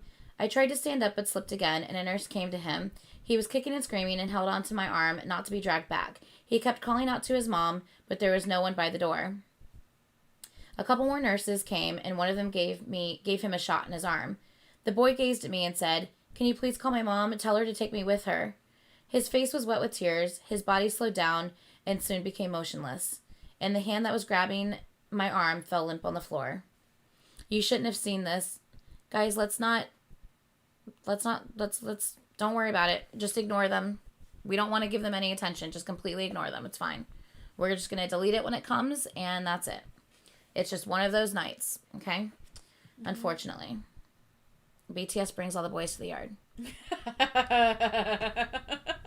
Just saying. I can only think about the song. Here we go. Yep. Damn, you can't even think of a new fucking message to put out. Yeah, it's pretty sad. So yeah. BTS brings all the boys to the yard, and that's why they keep coming back. They're actually obsessed. They actually love them. They love them. Okay. So his arm fell limp to the floor. So a little boy ran into him. He got knocked over. He hit his head, and they had to sedate the little boy. Mm-hmm. Okay. "You shouldn't have seen this. I'm so sorry," one of the nurses said to me as they sat with me in the lounge. I told her I was fine, but I wasn't. I held my hands tight, but I was still shaking. I felt as if I was filled with something hot and mushy up to my throat. Unable to swallow or spit it out, I felt I would suffocate on it. The nurse told me, "Jimin, it's not normal. It's normal not to be okay." It was heartbreaking for everyone. If this doesn't faze someone, then there's something wrong with that person. I nodded, gritted my teeth, and I mentioned Mr. Woo Hyung-sung. I tried to make it sound as casual as if I could, but not sure I pulled it off. The nurses didn't seem to notice anything peculiar and told me how he was. His session got rescheduled to Saturday. Nowadays, he suffers an attack every time he watches TV, so his appointment got scheduled to the last session on Saturday. I took the elevator down to the first floor. I was walking with my eyes fixed on the floor and holding the ends of my backpack when someone rapped my head. Mm-hmm.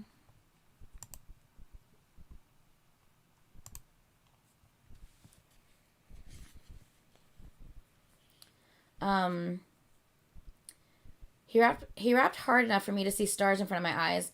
I lifted my head up and saw Suga standing there. I told you call me, but you didn't, and you didn't even answer my calls. He looked mad. I tried to smile. Park Jimin, he said my name. What? Just Suga, knocked it, literally, knocked on his head. Yeah, but he doesn't know that he literally just banged his head against, the freaking And he was like, wall. You were supposed to call me, you didn't, so now I'm here. Hello. Yeah, basically. Okay. Park Jimin, he said my name. He was worried about me. I'm okay. What do you mean you're okay? When you look miserable, as if you've been starving for 3 days and got soaking wet in the rain. What happened? Nothing, and I'm okay. When I was spilling out the words, something hot and mushy, which I thought I had swallowed down, surged back up in my throat. Just something that happens to a normal person, was what I said as my eyes welled up. To hide my tears, I hung my head low. When Suga tapped my shoulder, the tears rolled down. It's okay, go ahead and cry. I burst into tears and I couldn't stop. Aw.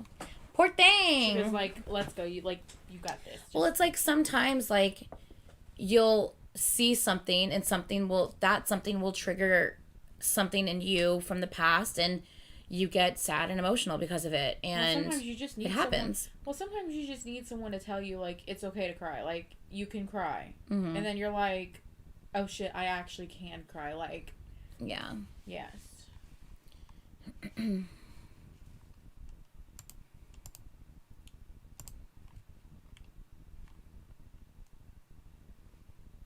That's kind of what he did. He was just like, it's okay to cry. You can do this. Yeah, basically. It's okay to not be okay. You know what I mean? So, okay. So same day, right? Yeah. So, no, next day. Okay. So, next day, Suga. He's here. You want that? Yeah, give me this, because they're getting on my nerves. Yeah. You'll probably be able to catch it faster than me.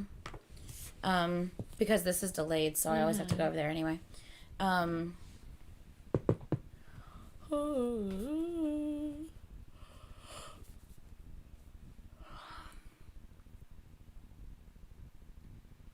No, the storyline or the movie will be about their storyline. Mm-hmm. The problem was, and the what started the controversy is because in the storyline is their actual names, and because of that, a lot of and because they're not playing the characters, other people are playing the characters. They don't want people to think it's actually their story because that's not what it is. Which people have thought. People have already thought that, let alone if a movie comes out and they're using their actual names, people are really going to think that. So what they decided to do was change the names of the people in the story. I'm assuming that they're going to be similar. Yeah. Maybe instead of Jin, it's going to be Jim. Maybe instead of V, it's going to be B. I don't know. So yeah. That's what I'm wondering. Is exactly what the names will be. But oh hey Maury, you can help with the trolls because it keeps happening over and over again, as you can see. So, but we keep getting rid of them. No, yeah, hide. We keep getting rid of them pretty quickly, but you can always help if you'd like. Not Jim. Yeah. You never know. Yeah. So, but yeah. So, what was I about to say? By the way, anyone coming into the chat now, please just ignore the trolls. We've had about 8 of them now. I think it's just the same person over and over again logging into different accounts and spamming the chat with hate for BTS. So if you see that, please, please, please just completely ignore it because the more you feed them, the more they like to come. And we already know BTS brings all the boys to the yard. So as you can see, it's very prevalent here. So we're keeping track of it on our end, and we keep just to hide and don't put them in timeout. Hide them from the channel if you get to it before we do. Just completely hide them. So anyway, so just completely ignore them. We're just gonna keep reading the story like it didn't even happen. All right, let's go. RM to BM, Jimin to Jimmy. Exactly, that's what I'm thinking. Hi Jess. Okay, so we're on Suga. We're on the next day. Okay. All right. He's here. Hearing that from Jimin, I turned around and saw a man in a hospital gown in a hallway. He looked mid-50s, skinny, with stooped shoulders. His face looked gray, and he staggered. His shoulder must have hurt, for he was grabbing onto it with his hand. For a moment, I was reminded of Jin. The man didn't look anything like Jin, but the eyes, nose, and mouth, He looked completely different. But I saw Jin in his face.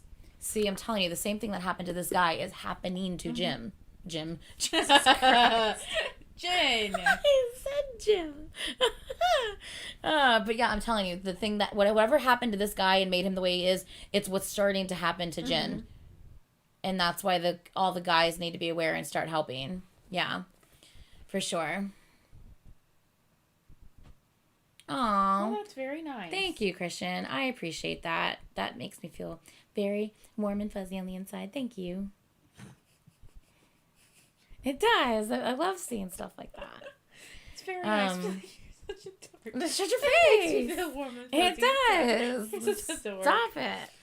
But anyway, yes. Yeah. Yeah, I can't wait for the movie to come out. I think it's going to be so good. Yeah. Oh, don't worry, Maury. We're good. We're pretty much on it, so you're totally okay. You're Do your good. thing. Do your thing. Do your thing with me now. Do your thing. Do your thing with me now. Yeah. Oh, I will. I will, sweetie. Thank you. Okay. Okay. Really? Okay. I did not hear. I try not to believe stuff until it's for sure, because there's just too many things I've gotten way too excited over that have not true. So I try to hold back. Okay. So Jim had stood up and said hi to the hospital person who came with the man, and we heard a grating beep sound. Everyone frowned and looked up at the TV. Someone tried to turn the channel, but something went wrong with it, and it kept beeping. Covering my ears, I looked up at Jimin, who was doing the same thing. The sound disappeared and the TV was back on. Why don't we take a look at the interview from a couple days ago and continue our conversation, said the anchor, and Kim Chung-joon was on TV, which is Jin's dad. Yes. It's Jimin. That was when Mr. Wu suffered an attack. Ah! A sound which didn't sound human came out of his mouth. His face became grotesquely distorted. The hospital person grabbed his arms, his mouth foamed, and he spit. So is he having a seizure? Interesting that triggered a response in him. That Jin's dad triggered a response in this dude. So do you think it's Jin's dad keeps suffering attacks constantly because he keeps seeing Jin's dad?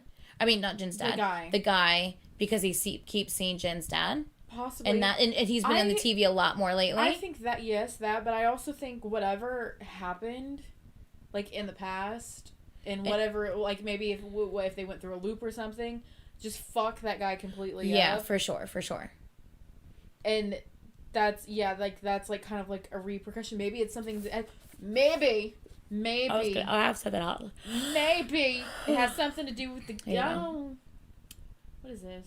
Yeah, who knows? Maybe it has something to do with the goddamn cat.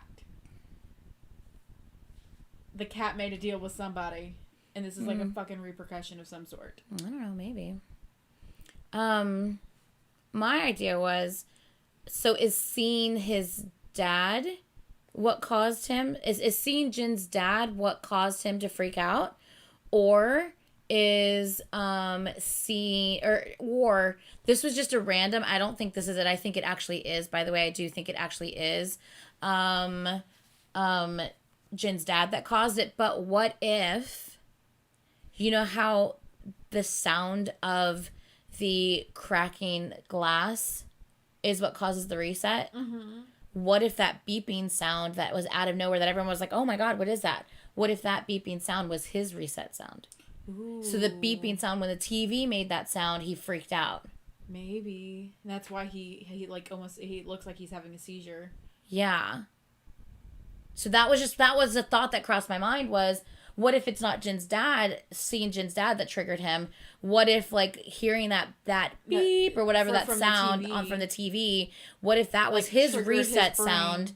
And so when he heard that, he freaked out. Like, no, not again, type of, like, freaked out. But, like, at this point, he's not resetting. It's just continuing. The life's continuing. Well, maybe that's because it wasn't an actual reset. It's just a sound. Maybe that's also why he's kind of nutty now, because he's still trying to find what was it? The map of the soul. The map of the soul, and his brain is still going back and forth. So yeah, that was just my thought, because I was like, is it the beep is it the sound that triggered him to like kind of basically almost have a seizure? Maybe. Or was it seeing Jin's dad that triggered him to like have a seizure? I don't know. Something, obviously. I think it's one or the other. The cat stresses me out. Like, what is it good for? Honestly, what is that cat good for? So yeah, I don't know. It's one or the other, but it would be interesting if that beep is the sound of his reset, but obviously nothing's resetting. Because it wasn't his reset, it's just a beep that the TV made. Yeah. Huh. He has trauma. To put it lightly. Yeah. Well, Jin's dad's an asshole, basically. But Jin's dad knows about time loops because he had them happen to him and his group of friends when he was a teenager. We think Jin's dad is doing all the bullshit that he's doing right now and being a dick because he's trying to prevent Jin from having to go through the same thing. But I don't think what his dad's doing is actually helping anything. I think it's making things worse. But yeah. And also, please remember, for anyone coming in, if you don't put a spoiler in the comments, because I will put you in timeout. Yeah, no spoilers, please. Yeah. I don't care who you are. You spoil, you go in timeout. You spoil, timeout. You troll, you get blocked. Boom, done. Yeah. Basically. Mm-hmm. Okay. You ready? Yes, let's go. Jimin. Okay, so his mouth foamed and his spit splattered and unintelligible screams spilled out of his mouth. His eyes were fastened onto the TV screen and he kept writhing and screaming. He wanted to go closer to the TV, but because everyone had taken a step back, no one was near him. Clutching his head, he was down on the floor. The hospital person sighed and said, "He's like this every time. I don't think he can have an outpatient session."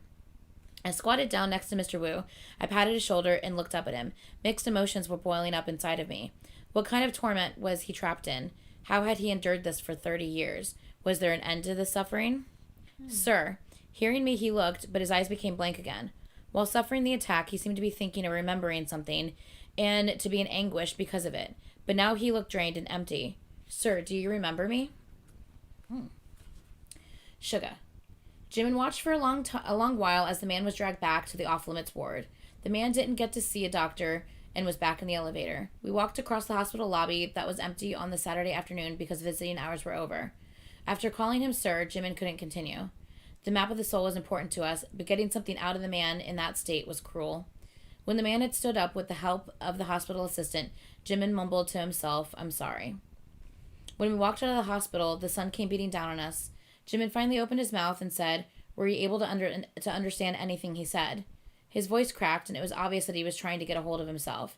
When the man had been asked about the map of the soul, his face became grotesquely distorted. His eyes shone with rage, and he screamed convulsively. All I heard was, "Because of him, my soul was wrecked." Him. And he was pointing to Jin's dad on the TV. Oh, bitch. And he was pointing to Jim's dad. Jim. I'm saying Jim now. Park Jim. See, I'm telling you, Jin.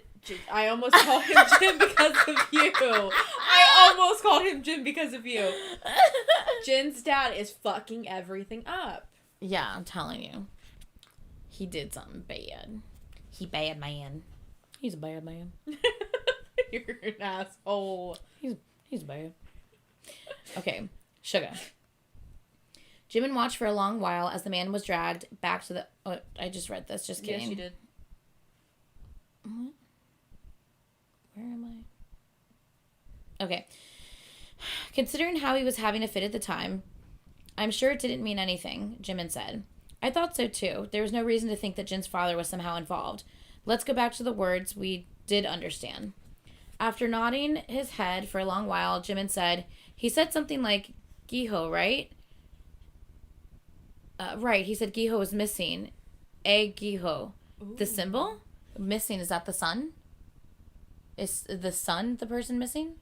Remember. Because didn't his son go missing or some shit? Remember at the beginning of the story, wasn't Jin hiding a little boy, and then the guys came into the house and took him, and Jin's dad told him to leave him? But the little boy's dad disappeared. What if the little boy was the boy that Jimin saw get murdered in the arboreto? In the burrito. In the burrito. And in turn, his dad got locked up in the loony bin. Hold on.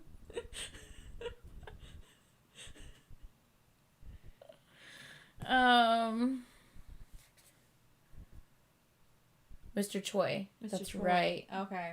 Thank you, Victoria. I couldn't remember There's the guy's too name. many people right now. And all I can But think that was Mr. Choi, not Mr. But we don't know if the guy who in the loony bin is actually, if that's really his name. Right.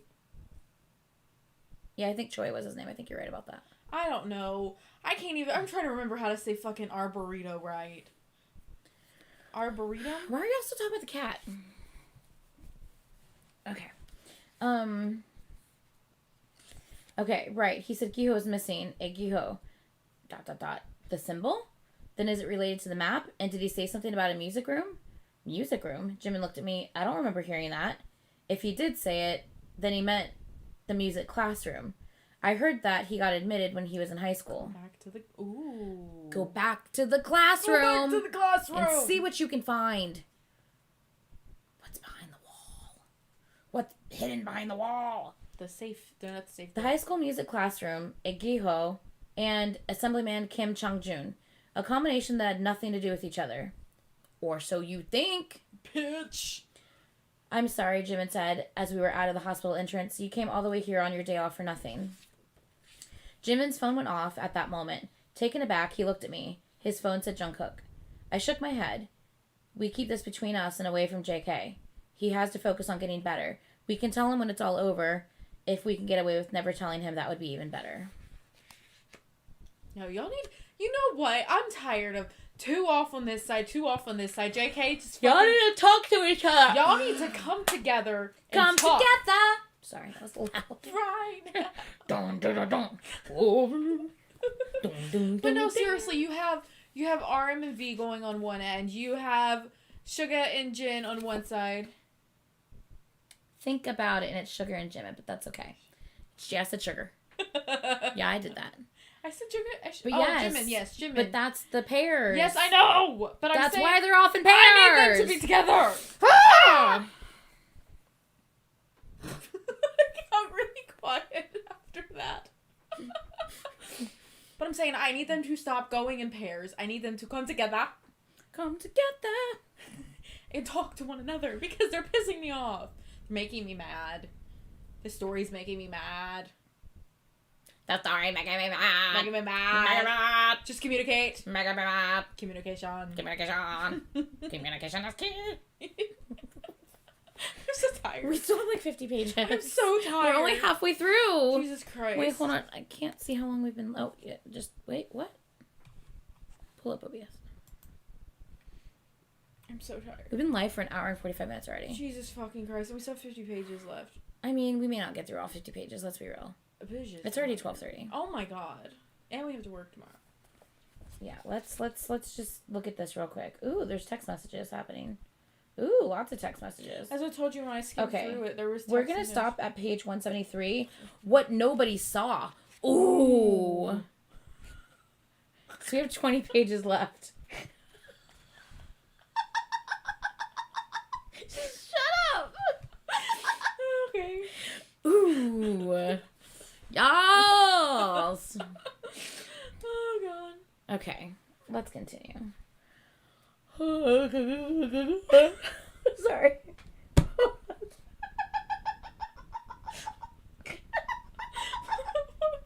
I think we're tired. That came out of your face. She said, "Ooh."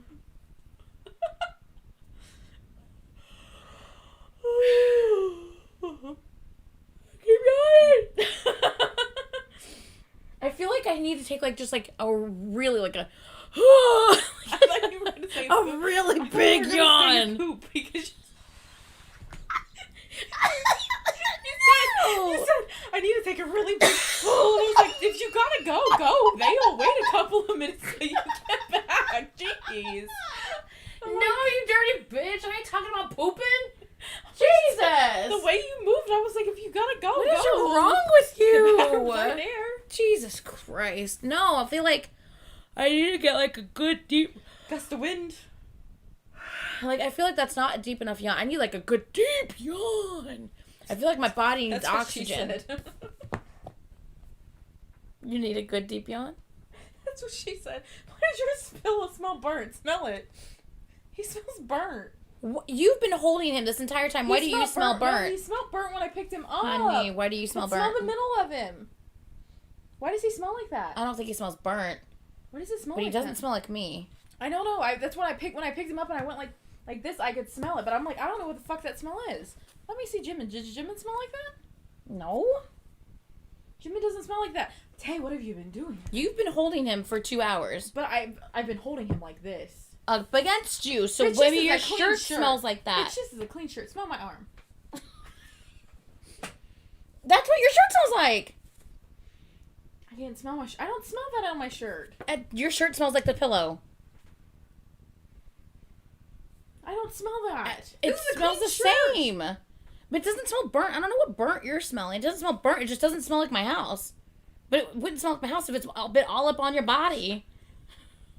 Just saying on my body. Okay, shh. We have to do this. We have to sing on my body. Love it all, love it all. You smell burnt.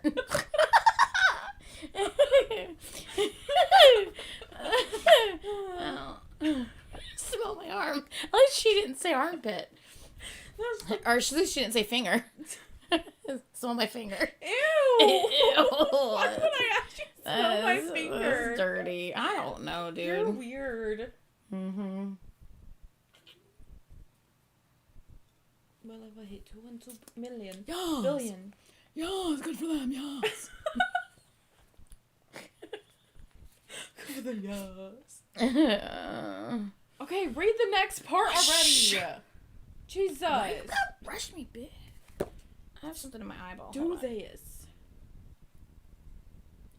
I think I might go on Twitch after this and play some games some more. I'm going to be doing it on Twitch. Just saying. Not on YouTube, but Twitch. Twitch. Make sure you get the Twitch. What is wrong? Anitra, I swear to God, if you don't read the book, I'm leaving. Okay. You don't even know where you left off. JK. JK. JK, same day. You're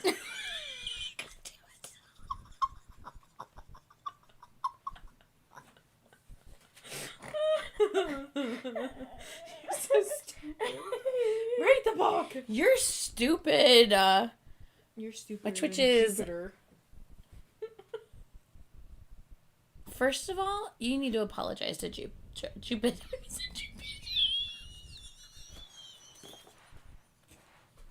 Why do you sound like you're running out of air when you do that? Like your battery is powering down.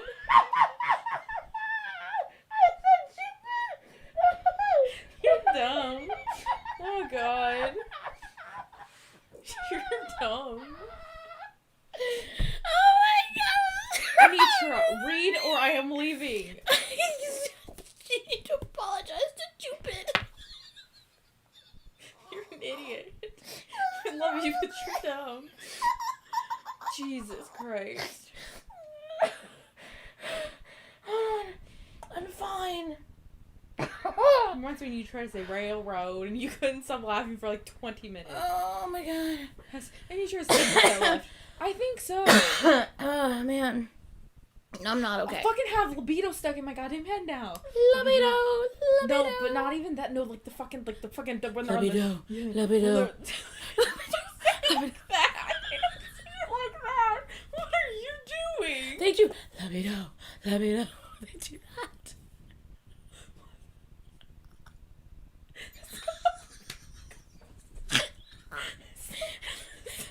Libido goes. The chorus. The chorus? It is too how it goes. Yes, it is. God damn it. It is. Hold on. Trying to tell me that they go libido, libido. Libido.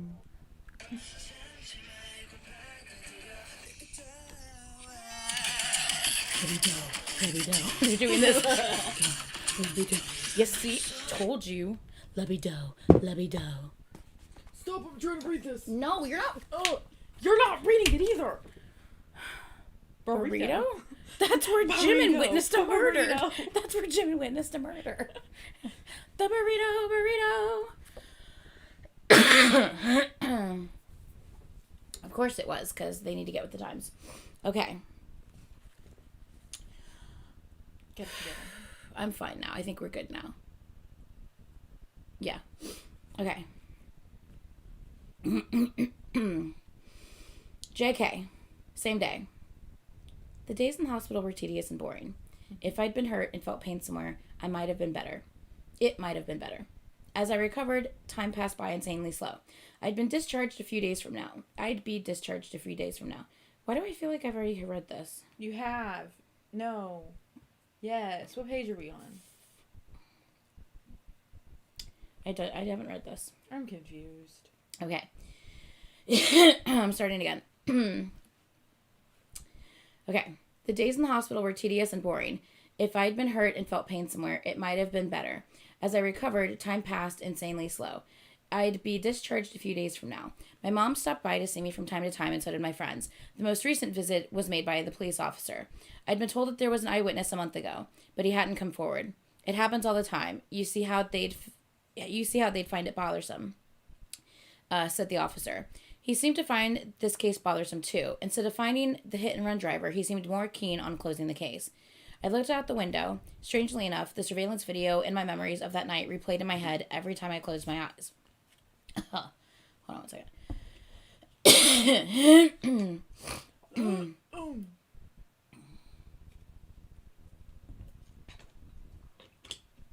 Okay.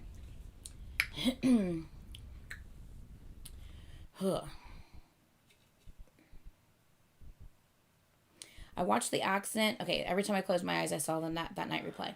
I watched the accident taking place from different angles.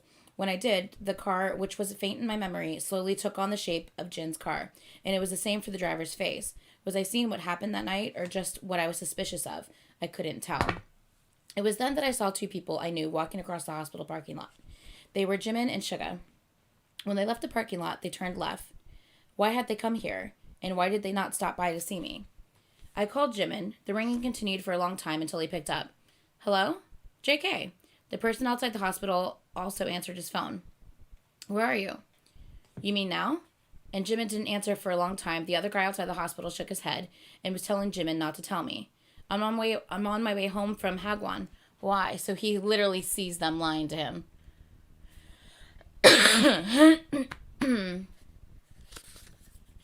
Okay.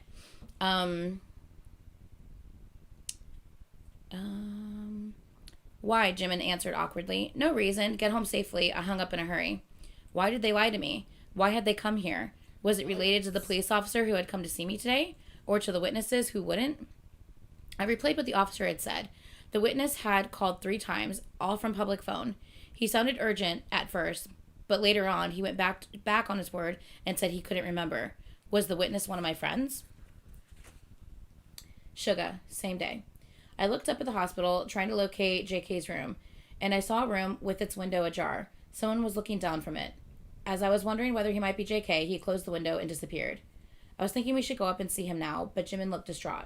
He was upset at having lied to JK. Let's post what we found so far in the chat room, I said as I nudged his shoulder. Walking side by side, we checked the chat room. He said because of someone, his soul was wrecked. He mentioned the music room. I couldn't make heads or tails out of what he was saying. Jimin says, he was admitted when he was in high school, so he must have been talking about things from back then. He seems he'd been chased by someone. That's why he was admitted of his own volition. I thought he was just saying stuff, but maybe it's related to something.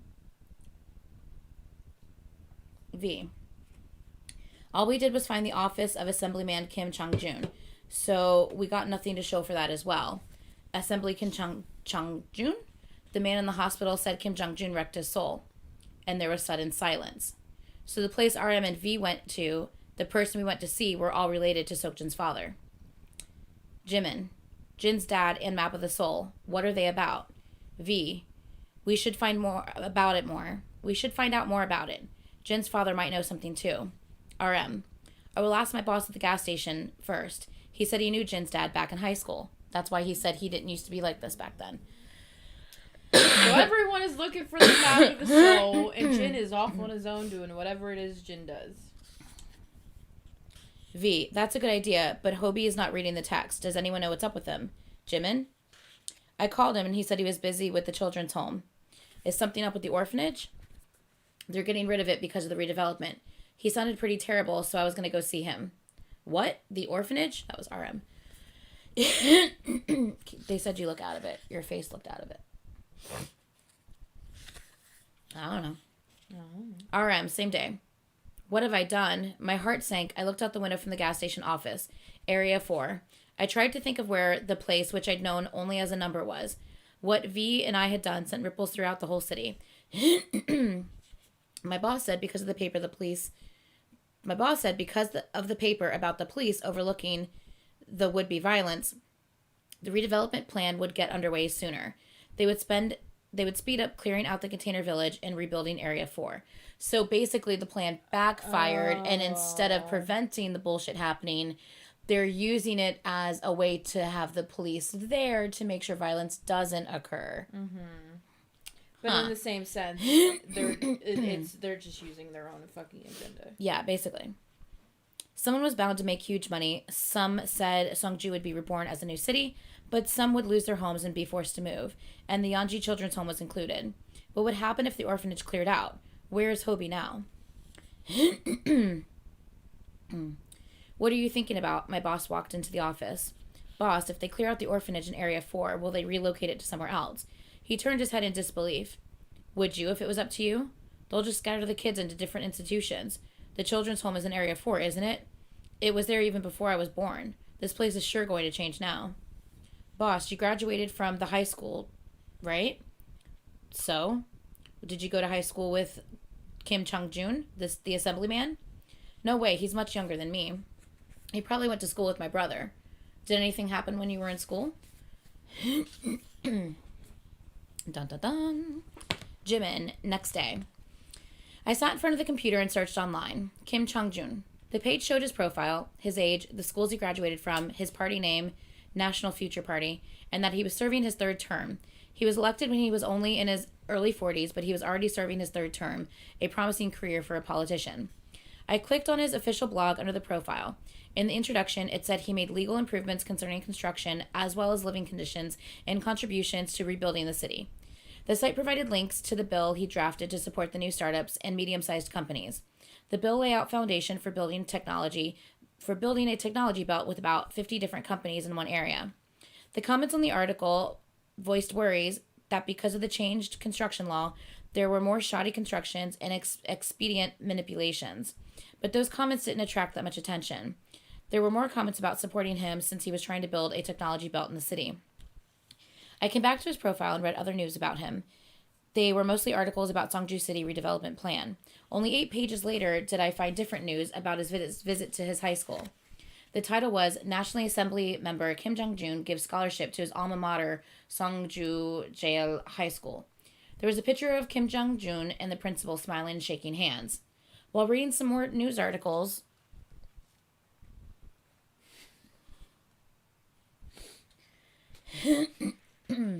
what did you drop? Your paper? Your hair tie. My hair tie. Okay. Great. While reading some more news articles, I read an old comment. Kim Jong-jun fought with Jo Jin Myung as if it would only end when one of them dropped dead. But now they're smiling and shaking hands. That's how scary politics is. I read all the other comments too. One said, Kim Chung-jun spent an extra year in high school. The comment said, he's in politics, but he couldn't even graduate from high school on time like everyone else. What kind of trouble did he get himself into?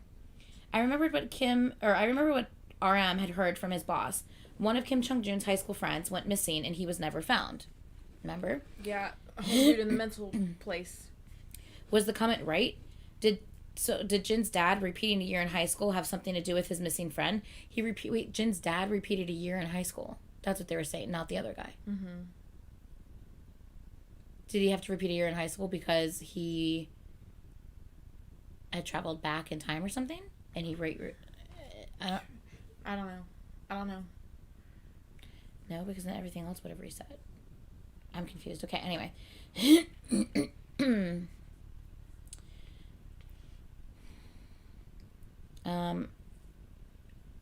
Okay, so did Jin's dad repeating a year in high school have something to do with his missing friend? If not, why did he take a year of absence? I searched some more, but there were no new leads. I searched online for Principal Jo Jin Myung. Since they had been in high school together, there might be some new information. Songju High School Principal. The page had a link to the school in a short profile. The page also had articles and information about people with the same names, but I found a blog uploaded about 10 years ago. The missing student from the high school. Was Principal Jo Jin Myung involved? No comment was his answer. The blog captured and uploaded a page which had been deleted. Below the capture page, the blogger provided an explanation. Jo Jin Myung argued that it was groundless defamation and that he sued the reporter for libel, L-I-B-E-L, libel.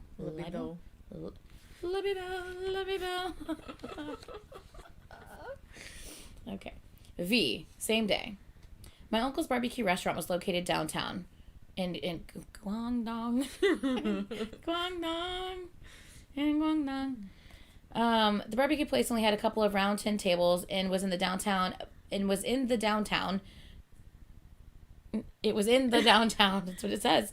And was in the downtown, but at the very end of a dirty back alley. The last time I was there was with my mom, so it must have been 10 years ago. My uncle had called for the first time in 5 years. I hadn't called him or texted. I got off the bus and crossed the road.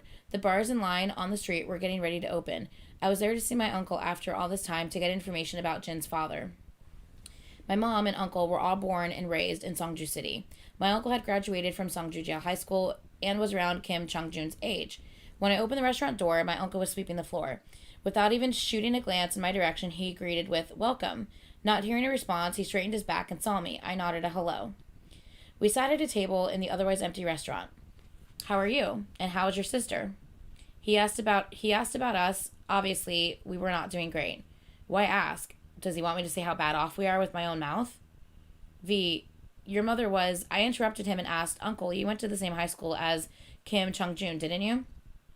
He looked puzzled. "By Kim Chung-ju, you mean the member of the National Assembly?" I nodded. "I did, but why do you ask?" I risked sounding rude, and I told him straight out. "You don't need to know. Can you tell me why Kim Chung-jun repeated a year in school? Did it have something to do with the missing student?" I didn't risk sounding rude. I was rude. He hadn't done anything wrong. I was mad at my mom, not at her brother. Still, I was mad at him as if I had the right to be, and I put him on the spot. "I don't remember much because it happened such a long time ago." Trying to recall old memories, he said. "When that boy went missing, Kim Chung-jun lost it and went looking for him. He didn't show up for classes. He roamed the town and school, and because of that, he had to repeat a year.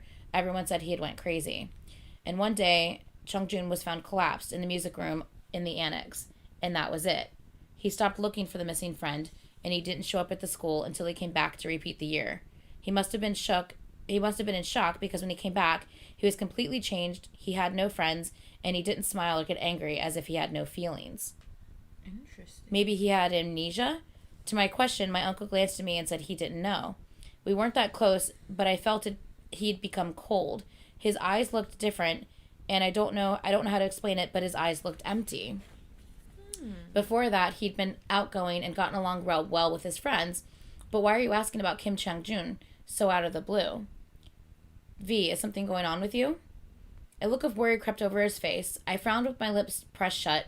He looked like my mom with an expression she used to have, the expression which I couldn't really recall anymore. I told him no, and I felt bad about being mad at him and having to act so rudely. I told him nothing was going on with me and I was fine. I said goodbye and headed out. "V," my uncle called my name, but I didn't look back. "V, wait." I heard him chasing after me. I considered walking faster, but I suddenly remembered that the music room was on the 3rd floor. The music room in the annex. I turned and asked, "Which one is the annex building?" My uncle made a face to say he didn't understand the question, and with an "ah," he said, "They have a new building, don't they? Back in our day, they also used the small building on the left-hand side of the gate. You know the 1-story building? The music room was in there. That was our hangout place. The old building where the classroom turned storage room with the piano was. What had happened to Kim Chung-jun there?" "V, here. and he gave me a note with something written on it in a hurry. Okay, so...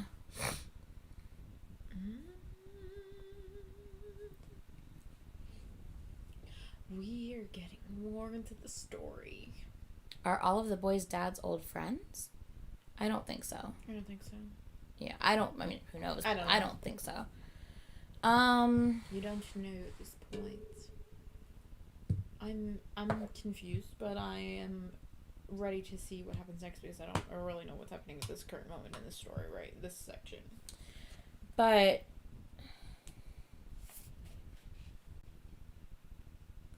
when that boy went missing, Kim Chung-joon lost it and went looking for him. He didn't show up for classes. He roamed the town and school, and because of that, he had to repeat a year. Everyone said he went crazy. Do you think when the boy went...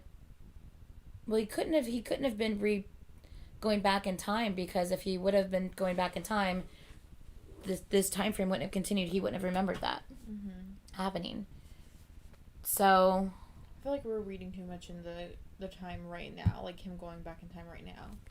Should we just continue? Yeah, because I think we're reading too much into that. We're trying to piece together something that we don't have enough information for. Yeah. Okay. Jimin, same day.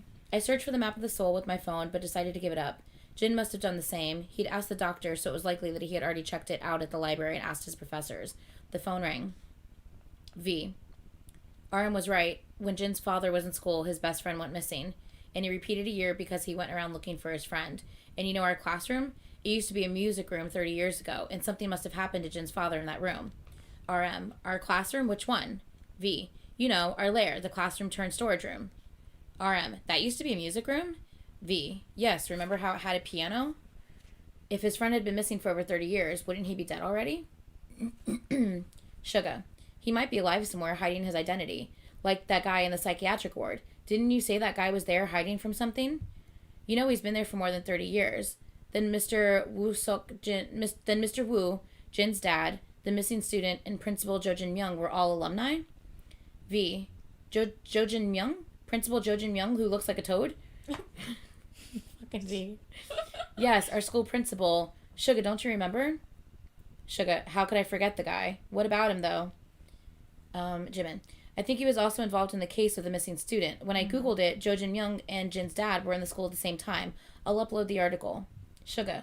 The principal must have been involved then. RM. Because it happened so long ago, I couldn't find more articles about it. Suga. There should be newspaper articles. RM. You're right. There must be a way to find more about it. V. I just passed the bus stop at Jungang Park. I'm going to get off soon and stop by our classroom turned storage room. RM. Would anything still be there? Suga, we have to do something, though. I'll be there, too. Be there if you have the time. Jimin. V, I'm in the practice room. I'll be there in 15. What did you do? Okay, just a couple more pages, and we're going to stop for the night. RM. July 23rd. So, same day. I knew a place that had old newspapers, Songju City Library, the biggest one in the city. I went there once a month to borrow books, which I couldn't find in the neighborhood library. The city library closed at 6 on Sunday. I had to hurry. The bus arrived at the stop in front of the library. I took the elevator and went straight to the 4th floor. The security guard told me I only had an hour before the library closed. I gave the librarian my ID and went into the archives room. The place smelled of old paper. Every bookshelf was marked with the year. Reading the articles Jimin sent, I found the exact year. The newspapers were chronologically categorized by national papers to regional ones. I took out the regional papers. I glanced down at the March papers. I couldn't see the word missing anywhere. Time ticked away faster than I thought. While reading the June papers, I found an article about the missing student. A student missing from Sungju High School. That was it. The missing student's name was Choi Gyuho. Choi Gyuho. So I'm just going to say Choi. So yes, you're right. It was Choi.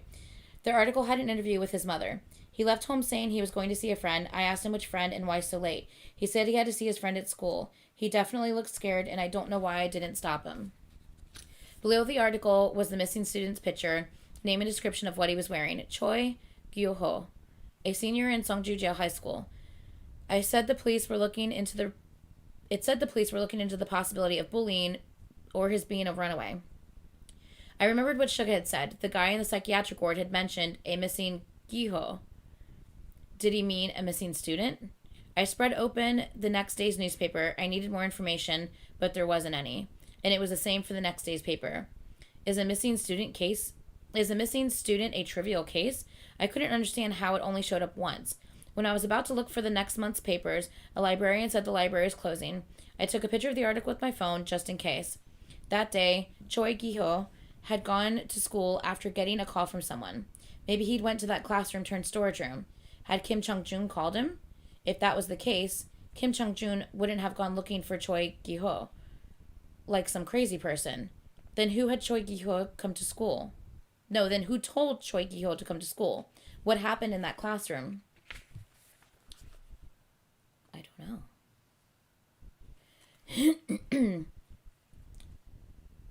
The cat took it. They're trying to, Jin. They're trying to find clues. Okay. V. Same day. The old classroom door creaked open. The air trapped inside slowly crept out, and there was a familiar scene in front of my eyes. Our classroom. I looked around. The classroom, empty except for piles of discarded stuff, seemed to have aged. The flashlight from my phone shined on broken desks and chairs and rolled up event placards strewn about on the floor. The boxes with old newspapers and school papers, the walls filled with doodles and scribbles, and the piano. I stood in the middle of the classroom. What happened here? What had happened here? Jimin arrived, followed by RM and Suga. RM told us what he'd found at the library. Choi Gi-ho had gone to school after getting a call from someone, and he might have come to this place, or somewhere else, but it's possible that he'd come here. Suga asked, was it Kim Chung-jun who called Choi? I'm just going to say Chung-jun and Choi, okay? I'm not going to say full names. Was it Chung-jun who called Choi here? Namjoon said Chung-jun apparently went around looking for Choi like a crazy person, so that seems unlikely. It seems more possible that someone else called Choi and then he went missing. Then who called him, and what happened in this classroom? I said to all. Choi is still missing, and Woo Hyung-sung is not in a state to tell us anything. Then there's only one person left. Question before I read on. What if Choi went back and time traveled somehow and he's stuck? Possibly. And that's why he's missing, and that's why he was never found. And the other boys knew of the time loops and stuff like that. Of school because he was trying to find him. He's trying to find him and trying to figure out how to go back and how to time travel too. And maybe he was never able to. Possibly. And maybe they got visited by the cat back then and was told, well, you can only find him if you can find the map of the soul. And no one ever. Was able to. Maybe that's why the one guy went crazy, because he was trying so hard. But why did Jin's dad all of a sudden turn different and have that look in his face, like soulless look in his face? Like, what happened in that year of him looking for Choi? Maybe something happened with the cat. Like, I don't know. I feel like I feel like we're still missing things. Choi is the cat. I don't think Choi's the cat. I don't know. I don't think Choi's the cat. Sorry, I'm writing what's in my head. I need to write it somewhere. That's okay. Okay, we're going to continue. We only have one page left. We stood still in the dark. Everyone's flashlight was pointing at the floor. I looked around. Jimin was squatting in front of the wall. Suga was on the piano chair. RM was writing something on the window with his finger. That is so the beginning of the story. It feels like we were back in high school now that we were all here at night. It feels like we're back in high school now that we're all here at night, RM said after some time had passed. Back in school? I would hate to be back in school, Suga chuckled and said. Well, things haven't changed, have they? Every time I think this is the hardest ever, something else happens to outdo it. Nothing surprises me anymore. RM said cheerlessly, yeah, why is the world like that? It's not like we made this world this way. We were born and found it like this. Why is it that we were just thrown into this world without a means to do anything about it? What should we do? When Jimin said that, RM sighed and said, well, we should go and talk to Jin first. Ask him about the map of the soul and about his dad. Jimin asked, after that, what? RM said, I don't know, but we should start with those questions. Yeah. Before RM finished, Jimin stood up and said, look here. There's Jin's father's name. We stepped closer to where Jimin was pointing. Among so many scribbles, there were several names. With our phone flashlights, we read each name. Kim Chung-jun was one of them. Jimin pointed out another name, Woo Hyung-sung, the guy in the psychiatric ward. I can't recognize the other names. Suga pointed to another name, Choi Yuho, the guy who went missing, right? RM read a sentence below the names. Everything started from here. So they finally saw everything that Jin saw. And now they're going to go talk and to now Jin. they're going to go confront Jin. Finally, Jesus Christ. Ooh, we're leaving off at a cliffhanger. Put the marker in there. Ooh, we were leaving off at a cliffhanger. Oh, man. Finally. Damn, that's where we're stopping for the night, guys. Finally. Everyone's probably like, no, read the next chapter. But look. That's crazy. And then it says the next chapter is titled What Nobody Saw. They're finally going to confront Jin. It's about fucking time. Because everyone needs to be aware of what's going on for it to finally get solved. Because one person or even just two people trying to solve this on their own is just not working. Book 1, we all need to work together. Yes. It's not going to work. It is a good note to end on, though, because it leaves you wanting to know more, and now you're going to come back for the next reading. Yeah. But guess what? We only have 150 pages. Pages. No, not even 150. I'm at 174. I also like 100. Are you broken? 125-ish? Thank you. So we can read it all in one sitting. Oh, so we only have 125. Just like, beep. It's the beep on the TV. Please don't have a seizure. My brain just went what? Pleth. Typhoon pleth. By the way, that Thai word is Platong. I don't know why it was spelled like that in the notes.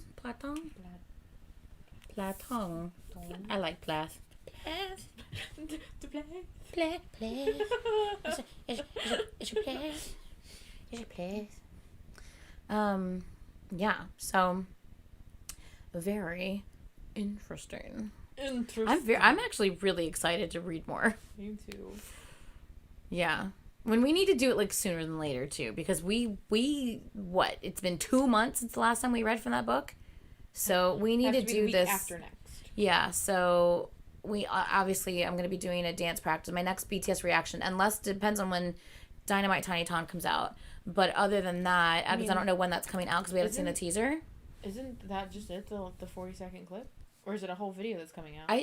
Wasn't that just a teaser? Hold on. I think that's just the 40-second clip. I thought that was just a teaser. I'm pretty sure that's the whole video. Guys, what is it? Is that a whole thing or is it just a teaser? Because it doesn't say teaser on it. I haven't watched it because I thought it was just a teaser. I just scrolled past it, but I don't think it was a teaser. I think that was just the video. Guys, what is it? Guys, what is it? What is it? I need to know. It's a teaser. Okay. It's a teaser. I knew it. Well, now they're saying I don't know.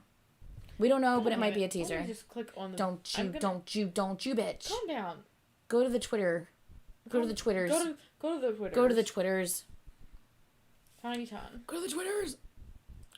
Yeah, it just says Tiny Ton clip Dynamite. I'm gonna click on it and read the description. Nothing. What do the comments say? Nothing. Just normal army comments.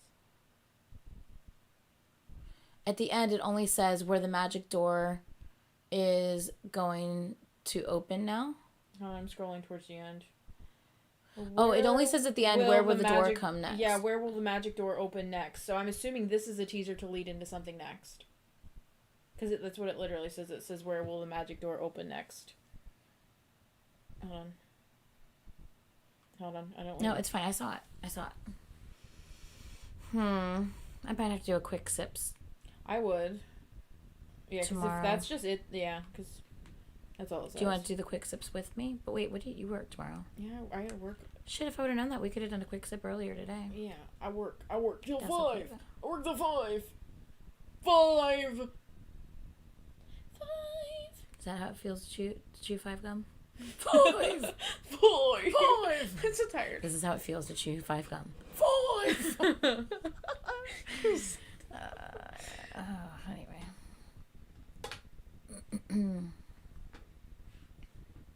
No, I'm not gonna do it now. That would be bad. I need to be able to do it during the daytime when I can squeal and scream all I want. She doesn't. And Brian's not sound asleep. Yeah. Yeah. Because it's one. That'd be bad. It's 1 o'clock in the morning. I can't handle intense cuteness at 1:15. They got big heads.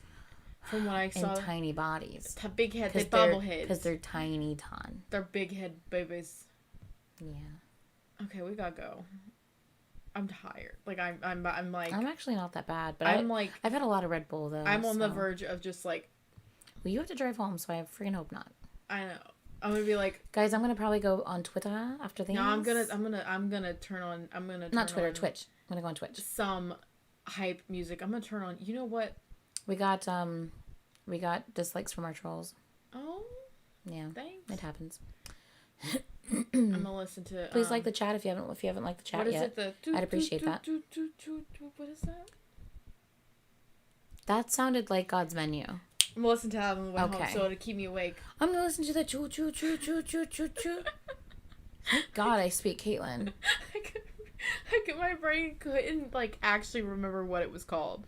Every time I see the word nubbin, I just think of a third nipple. Chandler's third nipple. Let's not say nubbin.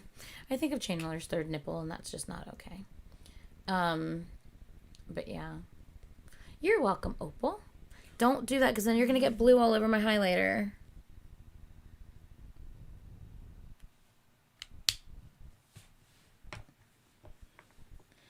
Hey, Yet. How you doing? Hi, Yet. We're leaving. Yet, have you been here this whole time lurking?